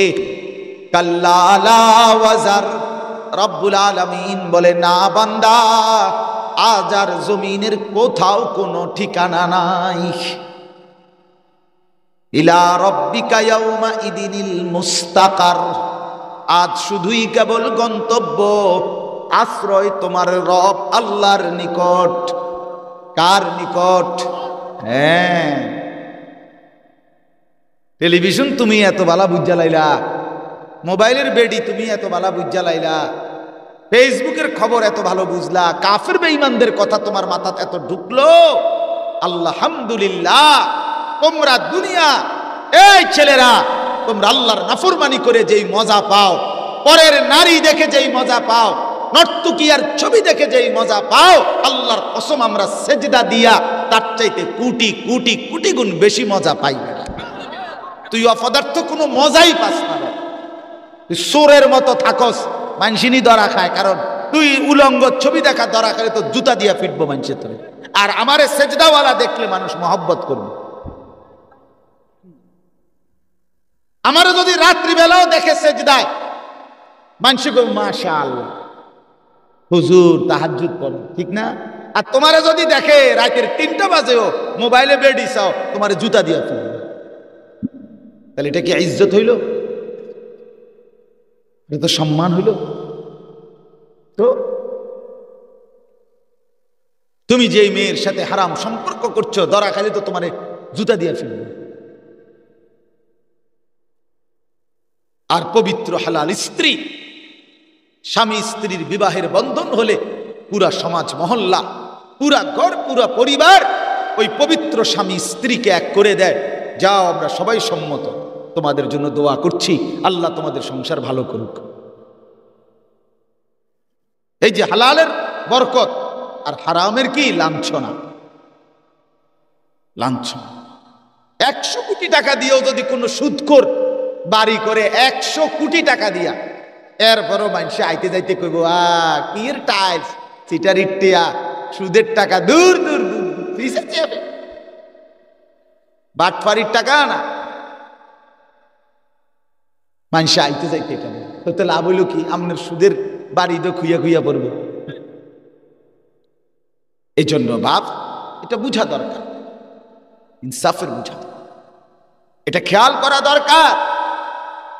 এজন্য আমি বললাম, আল্লাহ তাআলার দয়া, আল্লাহ তাআলার ফজল প্রত্যেক জামানায় আমাদের প্রত্যেকের কানে আল্লাহর কথা আল্লাহ পৌঁছাইছে, কিন্তু হেদায়েত আল্লাহর হাতে, ফয়সালা আল্লাহর হাতে। রাসূলুল্লাহ সাল্লাল্লাহু আলাইহি ওয়াসাল্লামের কথা বলতেছিলাম, নবীজির চাইতে বুঝানেওয়ালা, সর্বগুণে গুণান্বিত আর কেউ হইতে পারে? সেই নবীও 23 বছরে যত মানুষকে কালেমার দাওয়াত দিছে, বুঝাইছে, সবাই কালেমা পড়ছে তো? কেন?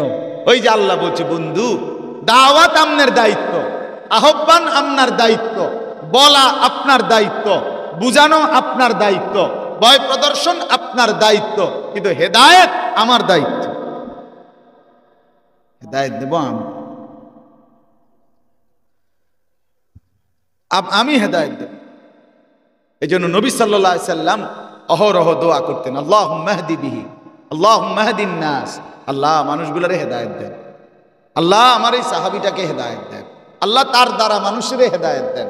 অর্থাৎ হেদায়েত দিবেন আমনে আমনে আমনে আমনে আমনে আল্লাহ। এই জন্য আল্লাহ তাআলা যাকে পছন্দ করে, যাকে আল্লাহ সিদ্ধান্ত করে, যাকে চায় দয়া করে, আল্লাহ তাআলা তাকে শরহে সদর, তার এই দিল, তার এই বক্ষ, তার এই কলিজা আল্লাহ তাআলা ইসলামের জন্য খুলে দেয়।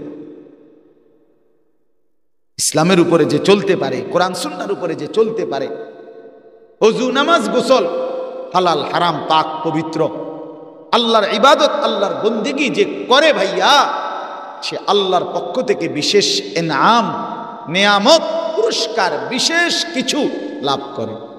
আর সেটার নাম হলো শরহে সদর।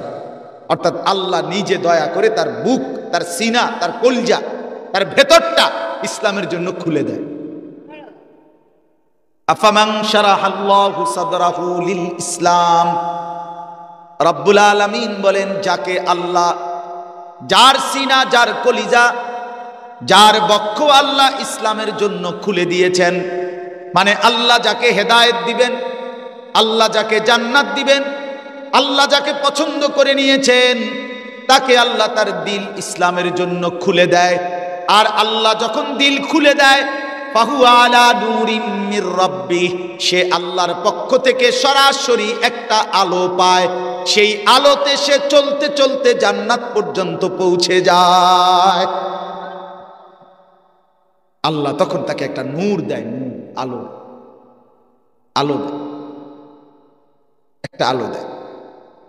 হ্যাঁ, এজন্য বন্ধু আমি প্রত্যেক দিন বলি, ছেলেরা তোমাদেরকেও বলি, বাপ, এই ভাত মাছ চাল ডাল ফুর্তি আনন্দ মজা ঠাট্টা রং তামসা পেশাব পায়খানা খানা খাদ্য ঘুম, এটা কোনো জিন্দিগির তেমন কিছু না বাপ।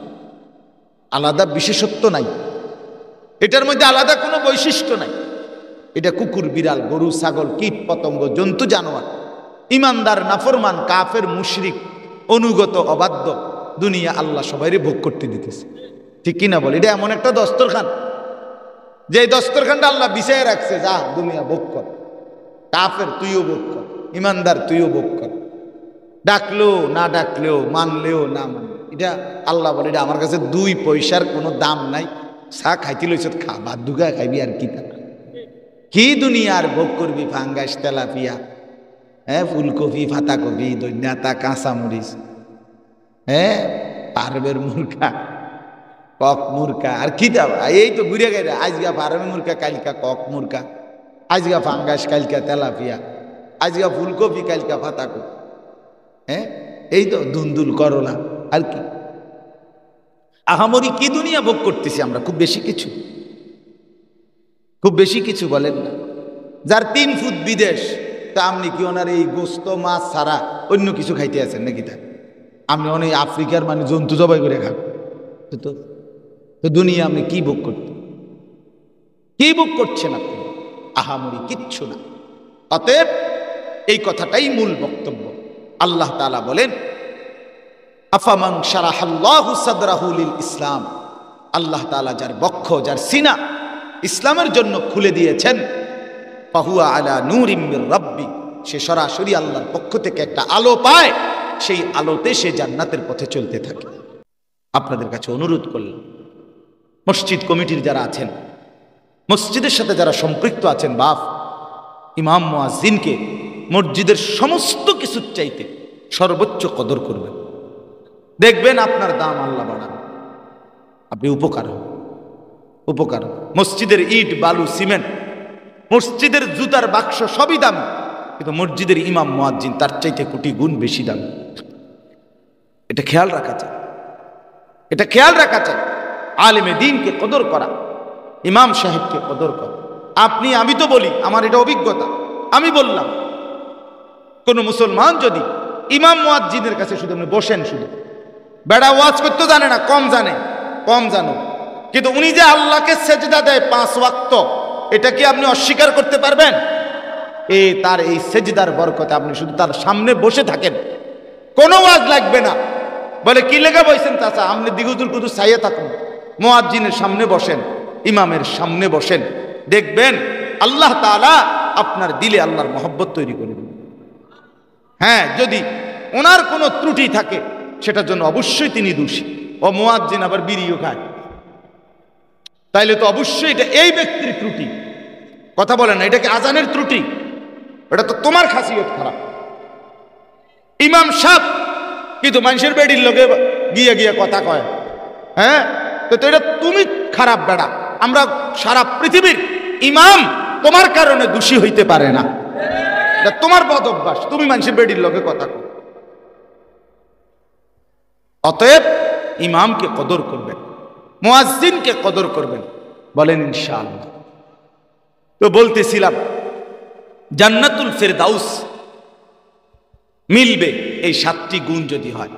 1 নাম্বার গুণ হলো যার নামাজ সুন্দর। সোজা কথা হলো যার নামাজ সুন্দর, নামাজ সুন্দর করা, আরে ভাইয়া অনেক বড় গুণ। আমি হযরত মাওলানা মুফতি জুবায়ের সাহেব যখন বলতেছে নামাজের সৌন্দর্যের কথা, খুশুওয়ালা নামাজ, আমার খুব মনে পড়তেছে। আমি সব তোমার দিকে চাইয়া রয়েছি তখন। আমার সাথে এরশাদ ভাই ছিল, আমিও ওনারাও কইছি, তোমগো চেহারা দেখে তো অসংখ্য ছেলের মনে হইতেছে আজকের সারাদিনে একটা সেজদা কপালে নেই। তুমি নামাজ সুন্দর করবা কেমনে? তুই তো নামাজই পড়ো না। আহা বন্ধু, আহা, তুমি তো এক জন্তু জানোয়ারের জিন্দেগি কি বেছে নিয়েছ। সেজদাবিহীন জীবন তো জানোয়ারের জীবন, সেজদাবিহীন জীবন কুত্তার জীবন, সেজদাবিহীন জীবন কুত্তার জীবন। বলে কুত্তা কইয়া এলেন, আমি কইলাম, সহ্য হয়নি। বলে এত বড় কথা বললেন, আমরা দাওয়াত দিয়ে আনছি না। আল্লাহ বলছে কোরআনুল কারীমের মধ্যে আছে, না ফরমান বেঈমান। আল্লাহ বলছে ফামাসালুহু কামাসালিল কালব, কোরআনের ফামাসালুহু কামাসালিল কালব অর্থ কি কও? কালব অর্থ কি কও তুমি? তো আল্লাহ বলছে তার উদাহরণ কুকুরের মতো। দোস্ত আমার, এটা কোরআনের আয়াত।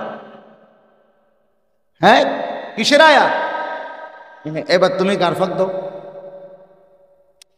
এবার তুমি কও, কিছু বলার থাকলে বলো। কোনো কিছু বলার সাহস আছে কারো? আল্লাহর কোরআনের সামনে কিছু বলার সাহস? তুমি কইয়া চাও না, তোমার তো হেরার নমাজ না পড়লে গেছে, বাকিরা কন্যা সমান করে লেগে কি তারে কষ্ট। তুই বেড়া বেড়া নমাজ না পড়লে পড়ছি, তোরে কন্যা এলি বেড়া, এরপরে আবার উজু করবি।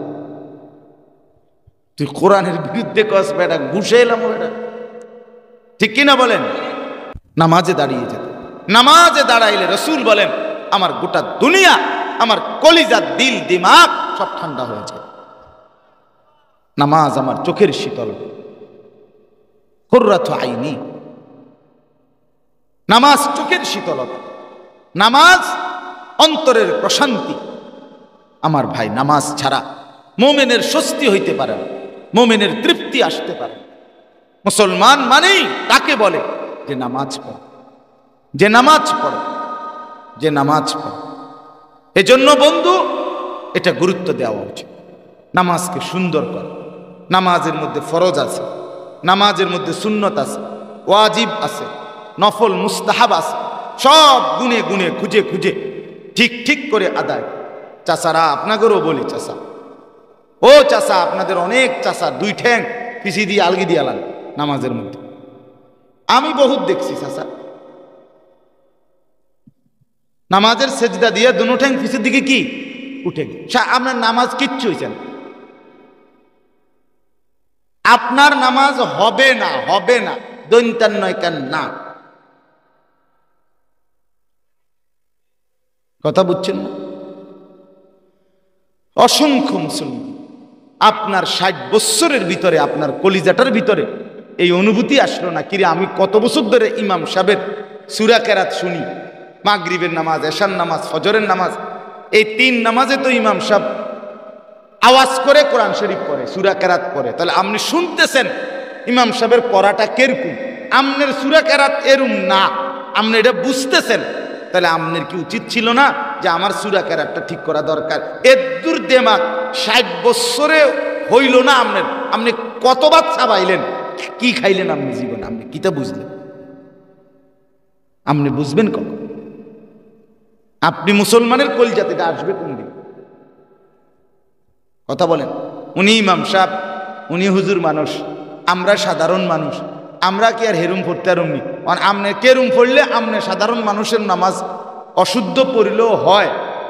আমনেরা যদি সূরা কেরাত অশুদ্ধও পড়েন তাইলেও আমনেগো নামাজ হবে। এই ফয়সালা কোথায় ফাঁস হয়েছে? মানে এই রেজুলেশনের কপিটা কিন্তু দিলে আমার উপকার হলো, এটা এইটাই সিদ্ধান্ত হয়েছে কোথায়? কথা বোঝেন না এমন? এটা এমনি চেয়ারম্যান অফিসে এটা ফাঁস হয়েছে। হ্যাঁ, কথা বলেন, বলেন এটা কোথায় পাশ হয়েছে? এটাকে আপনার চেয়ারম্যানই কইছে যে চাচা আমনে সাধারণ মানুষ, আমনের সূরা কেরাত যদি অশুদ্ধ হয় সাইরব আল্লাহ ভরসা। না কোনো হুজুরে কইছি নি এটা কর না, তারে ধরিলাম হইলে হুজুর এ কেডা হুজুর চাইতাম, লোক লইয়া গেলাম হইলে তারা ধরতাম। কথা বলেন না, এ কেউ বলেন। তাইলে আপনি হুজুর কিংবা পাবলিক, সূরা কেরাত নামাজ শুদ্ধ হওয়া, পরিমাণ সহি হওয়া প্রত্যেকের জন্য এক সমান ফরজ। আল্লাহর কসম, এক সুতা 19-20 করলে তো আপনি পুরা কোরআন শরীফ জানেন না, সেটা ভিন্ন কথা। ভাইজান বললেন ভালো দরকারি কথা, নামাজের সৌন্দর্যের মধ্যে নামাজের, এটা বলছেনই জুবায়ের ভাই, নামাজ ধীর স্থিরে পড়া এটা সৌন্দর্যের একটা অংশ। সুন্দর আপনি কোনেন, আমি ঘটনা কই, আপনি আরো সুন্দর মজা পাইবেন। আমার এক উস্তাদ একজনের জিজ্ঞাসা, চাচা আমি 2 রাকাত নামাজ পড়লাম, আপনি এর মধ্যে প্রায় 10 রাকাত নামাজ পড়ছেন, আমি গুনছি, আপনি কেমনে পড়লেন? উনি কয় হুজুর মনে কিছু নিয়েন না, আমি তো মুখস্থ করি। উনি সূরা কেরাত কি পড়ে? মুখস্থ পড়ে। হুজুরে কইতেছে কমা কিও কনা, আমি কি তোরে চাইছে পড়ি নি কোরআন শরীফ। উনি মুখস্থ পড়ে, এই জন্য হুজুরের 2 রাকাতের সাথে উনার 10 রাকাত নাই। আয় হায়, এই নামাজ আপনাকে গুনাহ থেকে বাঁচাবে না, এই নামাজ আপনাকে অশ্লীলতা। অসংখ্য মানুষ আপনারা বলেন না, তাও দেখছি নামাজ পড়ে বিড়িও খায়, আমনে এটা না কই এটা কোন, আপনি সান গিয়ে ওনার নামাজের কি হওয়াদ? আপনি নামাজের ডগ দেখেন না যেটার নামাজ, তো এই না আপনি বুঝবেন এই নামাজ বিড়ি খানার থেকে উনাকে ফিরাইতে পারবে না। নামাজ সুন্দর হইতে হবে, যে নামাজ সুন্দর হয়, সুন্নাত মোতাবেক হয়, সেই নামাজ ওই নামাজিকে বিড়ি থেকে ফিরায়, টেলিভিশন থেকে ফিরায়, হারাম উপার্জন থেকে ফিরায়, গালিগালাজ থেকে ফিরায়। আল্লাহ আমাদেরকে বুঝ দান করেন। চলেন আমরা শেষ করতে হবে। 2 নাম্বার গুণ আমি আরেকটা বলি। দ্বিতীয় গুণ হইল আল্লাযীনা হুম আনিল লাগবি মুরিদুন। আল্লাহ বলেন জান্নাতি মুমিনের দ্বিতীয় গুণ হইল, জান্নাতি মুমিন ফেরদাউসের অধিকারী হবে যে নিজেকে সমস্ত অনর্থক কথা এবং কাজ থেকে বিরত রাখে। কি থেকে বলেন না ভাইয়া, বলেন না?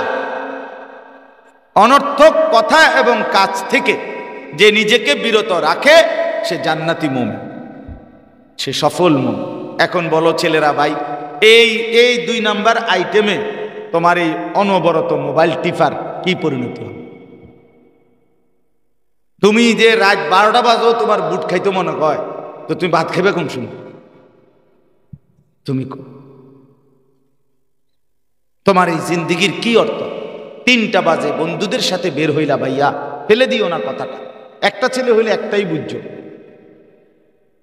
রাতের 11টা বাজে ঘরে ফিরলা, 8 ঘন্টা বন্ধুদের সাথে আড্ডা দিলা, কি করছিলা বাপ? আসরের নামাজ কোথায় পড়ছিলা বলো ভাই? মাগরিব কই পড়ছিলা দোস্ত আমার? এশার নামাজ কোথায় পড়েছো বাপ?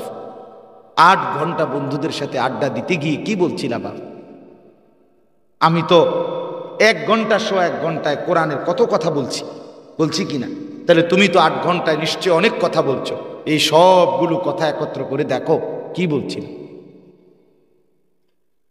এই কথার হিসাব দিতে হবে না আল্লাহর কাছে? এই জিন্দিগির হিসাব নাই ভাই। এই জন্য বন্ধু বললাম, আল্লাহ তাআলা বলেন জান্নাতি মুমিন সে যে নিজেকে অনর্থক কথা এবং কাজ থেকে বিরত রাখে। অনর্থক কথা এবং কাজ কি কি? 1 নাম্বার, সমস্ত কুফরি কথা, অনর্থক কথা, কুফরি কাজ, যে কথায় কুফরি হয়, যে কাজে কুফরি হয়। 2 নাম্বার, সমস্ত শিরিকি কথা কাজ, এটা অনর্থক, যে কথায় শিরিক হয়, যে কথায় যে কাজে শিরক। 3 নাম্বার, কবিরা গুনাহ, কবিরা, সমস্ত কবিরা গুনাহ অনর্থক কাজ। 4 নাম্বার, সগীরা গুনাহ, সমস্ত ছোট গুনাহ, এটাও অনর্থক কাজ। 5 নাম্বার, সমস্ত বিদআত অনর্থক কাজ, যেটা কোরআন সুন্নাহ সম্মত নয়। 6 নাম্বার, সমস্ত রসুমাত, সামাজিক কুপ্রথা যেগুলো কোরআন সুন্নাহ সম্মত নয়, সামাজিক প্রথা, রেওয়াজ, রসম, এগুলো অনর্থক কাজ। 7 নাম্বার, যে কথার দুনিয়াবিও দরকারও ছিল না, আখেরাতের দরকারও নাই, এমনি কথার কথা, এটাও অনর্থক কথা। একটা মানুষ এই জামাটা অলরেডি, এই চাদরটা কিনায় যে 2 বছর ধরে ব্যবহার করে, আপনি জিগাইলেন এটা চাদর কিও করতে লইলেন, লইছি তো দেবিদ্যার্থে, কত দিয়া লইছেন? 2000 টাকা।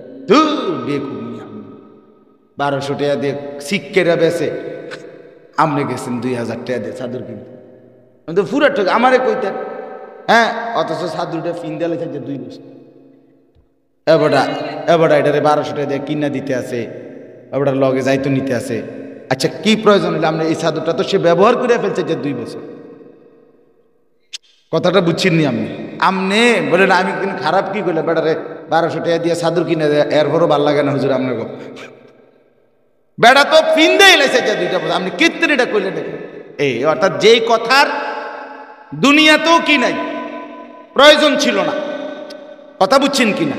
এরকম অনেক কথা আমরা বলি না। একটা ছেলে শার্ট সিলাইয়া অলরেডি ফিনতেছে, হে এটার উপরে কইতে কিনছত, কারে লইয়া গেছত, বেটা একসাথে সবসময় চলি, বেটা কইলি না একটা 12 জিঙ্গাই লিও না, বেকুতি একটা স্কুল দিতি, আমারে কইতি, অটো আমার পরিচিত, আমরা নিজেরা যাইলাম, হইলে লইয়া আইলাম, এতগুলো কথা।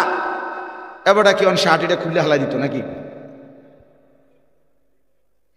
এ কথার অর্থ আছে নি? কথা কর, এটা লাগ, যে কথার আখেরাতের কোনো উপকার তো নাই, দুনিয়ারও কোনো কি নাই, প্রয়োজন নাই, এটাকে অনর্থক কথা। এই সবগুলো কুফর, শিরিক, কবিরা, সগীরা, বিদআত, রুসুমাত, এবং যে কথার মালা ফাইদাতা ফিহি ফিদ দুনিয়া ওয়াল আখিরা, যে কথার দুনিয়া আখিরাতে কোথাও কোনো উপকার নাই, প্রয়োজন ছিল না, এই সব কথা কাজ একজন মুমিন করতে পারে না।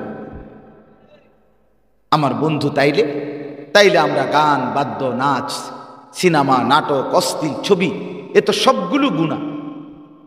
এটা আমরা কেন করব? কেন করব বাপ? কেন করব? 31st নাইট পালন করেছে অসংখ্য যুবক যুবতী। কি করছিল বাপ? মুসলমানের সন্তান কি করেছিল? কোত্থেকে নিল? শুধুই দেখে দেখে। অথচ এর মধ্যে সুস্পষ্ট কুফর, শিরিক জড়িত। 31st নাইট উদযাপন করে যে শুধুই কেবল মুশরিক, কোন মুমিন মুসলমানের সন্তান এটা পালন করতে পারে না। সরাসরি মুশরিকদের সংস্কৃতি। সূর্যের পূজা করে, মূর্তির পূজা করে, শিরিক, এরকম দেবতার পূজা করে, তাদের সংস্কৃতি। রোমানদের একটা দেবতা ছিল জানুস। এই দেবতা 2 মুখওয়ালা দেবতা। দেবতার 2টা মুখ, এদিক দিয়ে একটা মুখ, এদিক দিয়ে একটা মুখ, একরকম। এই 2 মুখ দেবতা তাদের। এই দেবতাকে তারা 31শে ডিসেম্বর রাতে 12টার সময় শেষ হইলে দেবতার পিছনের মুখের কাছে গিয়া দেবতার কাছে ক্ষমা চাইতো পিছনের বছরের জন্য, আর সামনের মুখের সামনে আইসা আগত বছরের জন্য সুখ শান্তি কামনা করত দেবতার কাছে। এটাই 31st নাইট, এটাই 31শে ডিসেম্বরের উদযাপন। এটার মধ্যে পরবর্তীতে আর একটু লেভেল দিছে, ফুল, আতশবাজি, গান, বাদ্য, ডেকসেট, ফানুস, এটার লগে কদ্দুর জোড়া দিয়ে এটা একটা ডিজাইন করছে। কথা বুঝছি কি? মূল হইল, তাহলে এটা কি কোনো মুসলমান করতে পারে ভাইয়া? আল্লাহ আমাদেরকে মাফ করে দেন। অতএব আমি এই 2 নাম্বারটাকে বিস্তারিত ব্যাখ্যা করার সুযোগ নাই, রাত হয়ে গেছে। এই জন্য আমি এতটুকু বললাম, আমার ভাই, আমার ছেলেরা, আমার সন্তানরা, দোস্ত আমার, জিন্দিগি নষ্ট করো না। জিন্দিগি নষ্ট, অনর্থক এই জীবন আর ফিরবে না। বন্ধু যৌবন আর ফিরবে না। আর আমার এখন এ মাহফিলের এত ব্যস্ত, প্রতিদিন মন চায়, কত সময় এখন আফসোস করি, হাহেরে ছাত্র জীবনে যদি আটটু পড়তাম। এখন আর পড়বার টাইম পাই না, এখন আর পড়বার সময় পাই না। এই জন্য বন্ধু, আমরা প্রত্যেকেই আফসোস করতে হবে পেছনের এই জিন্দেগির জন্য। অবশ্যই মনে পড়বে, কবরেও দুনিয়াতে।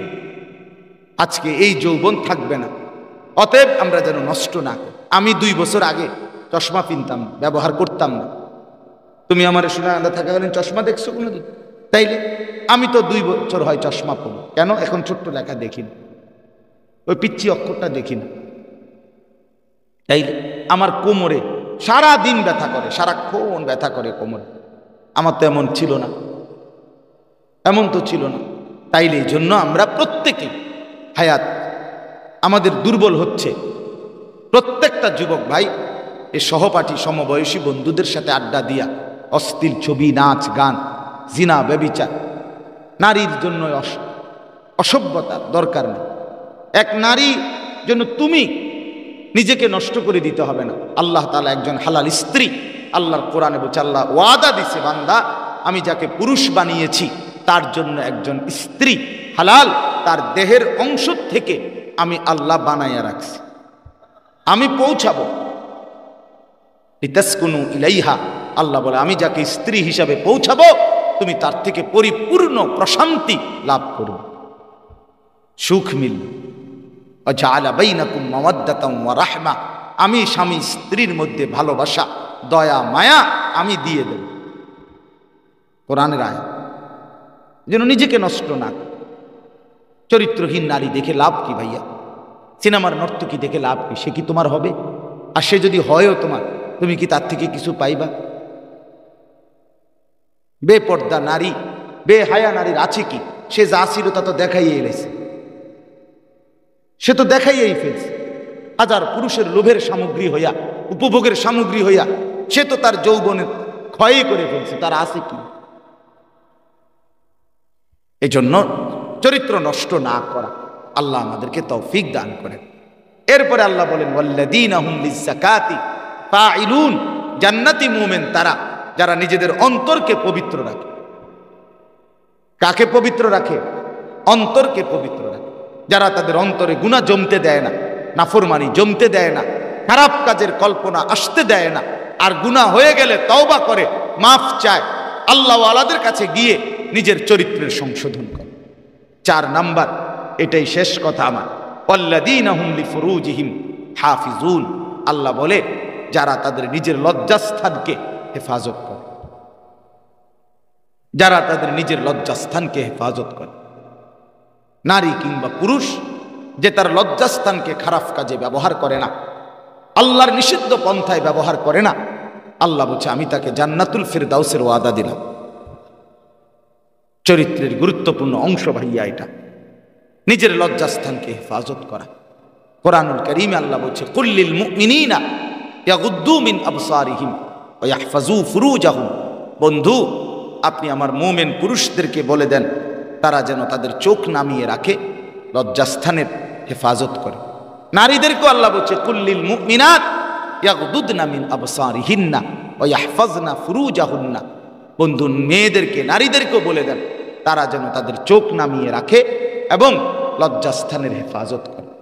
কোরআনুল কারীমে আল্লাহ বলছে, যে তার লজ্জাস্থানকে খারাপ কাজে ব্যবহার করে, যে তার লজ্জাস্থানের চাহিদার কারণে চরিত্র নষ্ট করে, নিজের হাতকে মন্দ কাজে ব্যবহার করে, নিজের দিলকে মন্দ কাজে ব্যবহার করে, নিজের লজ্জাস্থানকে মন্দ কাজে ব্যবহার করে, আল্লাহর কোরআন এইখানে আছে 3টা জিনিস তার। 1 নাম্বার হলো সে গায়রুল মাফলুহিন, সে সফল হবে না।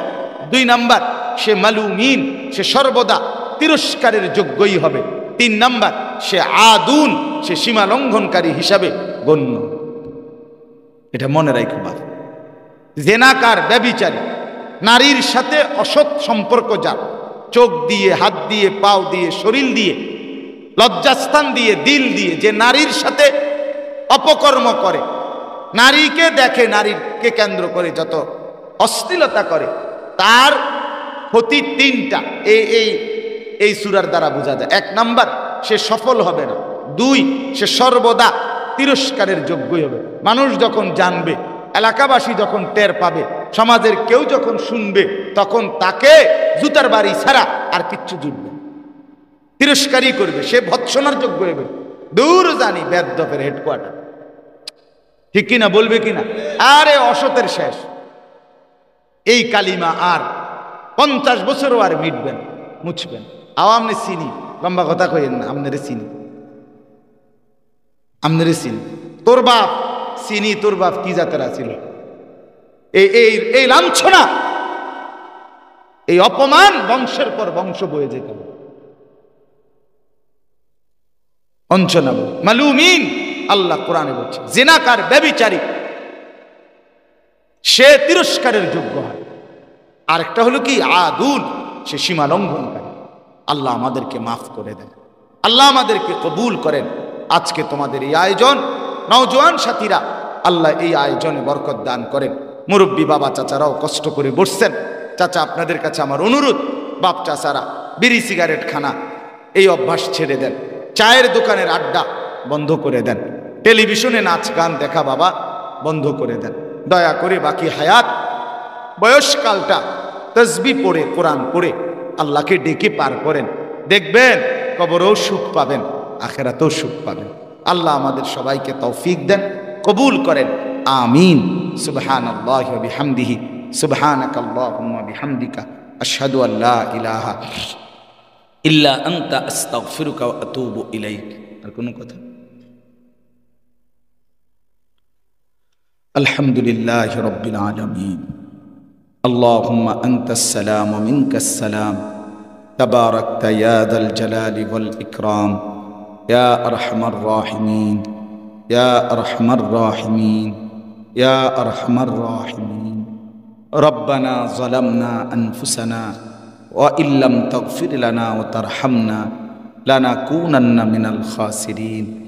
রব্বানা আতিনা ফিদ দুনিয়া হাসানা ওয়া ফিল আখিরাতি হাসানা ওয়া কিনা আযাবান নার।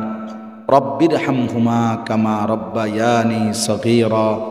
রব্বানা হাব লানা মিন আজওয়াজিনা ওয়া যুররিয়াতিনা কুররাতা আ'য়ুন ওয়াজআলনা লিল মুত্তাকিনা ইমামা। মাওলায়ে করিম, আপনি মাফ করে দেন। রব্বে করিম, আপনি মাফ করে দেন। বেশুমার গুনাহ মাফ করে দেন। বাকিটা হায়াত আপনার গোলামি, আপনার বন্দিগি করার তৌফিক দান করেন। মাওলা জীবনটা সুন্দর করে দেন, আখলাক সুন্দর করে দেন, ঈমান আমলের দৌলত দান করেন। আল্লাহ ঈমান আমলের দৌলত দান করেন। সমস্ত কবরবাসীদেরকে মাফ করে দেন। কিয়ামত পর্যন্ত কবরের আযাব মাফ করে দেন। কবরগুলোকে জান্নাতের টুকরা বানায় দেন। কবরগুলোকে জান্নাতের টুকরা বানায় দেন। কবরগুলোকে জান্নাতের টুকরা বানায় দেন। আল্লাহ এই বাড়ির আশপাশের, এই মহল্লার যত কবরবাসী সকলকে মাফ করে দেন। আজকের এই মাহফিলকে যারা সাজিয়েছে, তাদের যত বংশধর কবরে, সকলকে আল্লাহ মাফ করে দেন, সকলকে মাফ করে দেন। অন্ধকার কবরে কেমন জানি আছে মা, এই ঠান্ডা শীতের মধ্যে কেমন জানি আছে বাবা। মাওলা জানি তো না, এক ফোঁটা দেখিও তো না, আপনি তো সব জানেন, সব দেখেন। আল্লাহ মায়ের কবরে জান্নাতের বিছানা বিছিয়ে দেন, বাবার কবরে জান্নাতের পোশাক পরিয়ে দেন। আত্মীয় স্বজন বংশধর যারা মাফ করে দেন। আমরা যারা বেঁচে আছি মাওলা আমাদের জীবন সুন্দর করে দেন, আমাদের আখলাক সুন্দর করে দেন, নেক আমলের জিন্দিগি দান করেন, নামাজ সুন্দর করে দেন, অনর্থক কথা কাছ থেকে হেফাজত করেন, চরিত্র পবিত্রতা আর্থিক বিশুদ্ধতা দান করেন, অন্তর সাফ করার তৌফিক দান করেন, লজ্জাস্থানকে হেফাজত রাখার তৌফিক দান করেন। আমার এই নওজোয়ান ছেলেগুলোকে বাঁচান মাওলা, আমার এই নওজোয়ান ছেলেগুলোকে বাঁচান মাওলা, এদেরকে নামাজি বানিয়ে দেন। অনেক ছেলে মাওলা আপনি দেখছেন মাওলা, এতটা রাত অবধি এরা কষ্ট করেই বসেছিল, শুনেছে মাওলা, আপনি এদের দিল বদলে দেন, চেহারা বদলে দেন, এদের চুল বদলে দেন, এদের আখলাক বদলে দেন, এদের দিল দিমাগ বদলে দেন। আল্লাহ সেজদাওয়ালা কপাল বানিয়ে দেন, কাঁদনেওয়ালা চোখ বানিয়ে দেন, জিকিরওয়ালা জবান বানিয়ে দেন, মোহাব্বতওয়ালা দিল বানিয়ে দেন। আমার মুরব্বী বাবা চাচাদেরকে আরও বেশি নেক আমলের তৌফিক দেন। পর্দার আড়ালের মা বোনদেরকে কবুল করেন, নিজের ইজ্জত, নিজের পর্দা, নিজের সতীত্বের কদর বুঝবার তৌফিক দান করেন।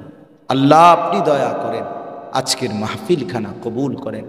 যে এতে যেভাবে জুড়েছে, আল্লাহ প্রত্যেককে উত্তম বিনিময় দান করেন, টাকা দিয়ে, পয়সা দিয়ে, বুদ্ধি দিয়ে, পরামর্শ দিয়ে, যে যেভাবে অংশগ্রহণ করেছে আল্লাহ সবাইকে কবুল আর মনসুর করেন। আল্লাহ এই বাড়ির সমস্ত মুরব্বীদেরকে হায়াত দারাজ করেন, পর্দার আড়ালের মা বোনদেরকে পর্দা খুশিদার জিন্দিগি দান করেন। আল্লাহ আবেদা সালেহা হিসাবে কবুল করেন। যত বাবা ভাই প্রবাসে, আল্লাহ প্রবাসীদেরকে সহি সালামতে নিরাপদে রাখেন মাওলা, ইজ্জতের সাথে রাখেন মাওলা। প্রবাসীর বিবি বাচ্চাদেরকেও নেক জিন্দিগি দান করেন। আল্লাহ আপনি কবুল করেন, আল্লাহ আপনি কবুল করেন। ওলামায়ে কেরামকে হায়াত দারাজ করেন, আল্লাহ হায়াত দারাজ করেন। ইমাম সাহেব, মুয়াজ্জিন সাহেবদেরকে কবুল করে নেন। যে ছেলেরা এই মাহফিল সাজিয়েছে আল্লাহ তাদের জিন্দিগি সাজায় দেন, চেহারা সুরত আখলাক সাজিয়ে দেন। আল্লাহ যে যেভাবে জুড়েছে, সহযোগিতা করেছে, প্রত্যেককে উত্তম বিনিময় দান। অসুস্থ বিমারি যারা শিফা করে দেন, প্রত্যেকের কামাই রুজিতে হালাল বরকত দান করেন। গোটা দেশ নিরাপদ রাখেন মাওলা।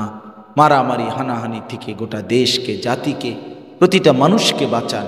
মানুষ তার জান মাল ইজ্জত নিয়ে যেন স্বস্তির সাথে থাকতে পারে। আল্লাহ আপনি তৌফিক দান করেন, আপনি কবুল করেন, মনসুর করেন, আপনি রহম করেন।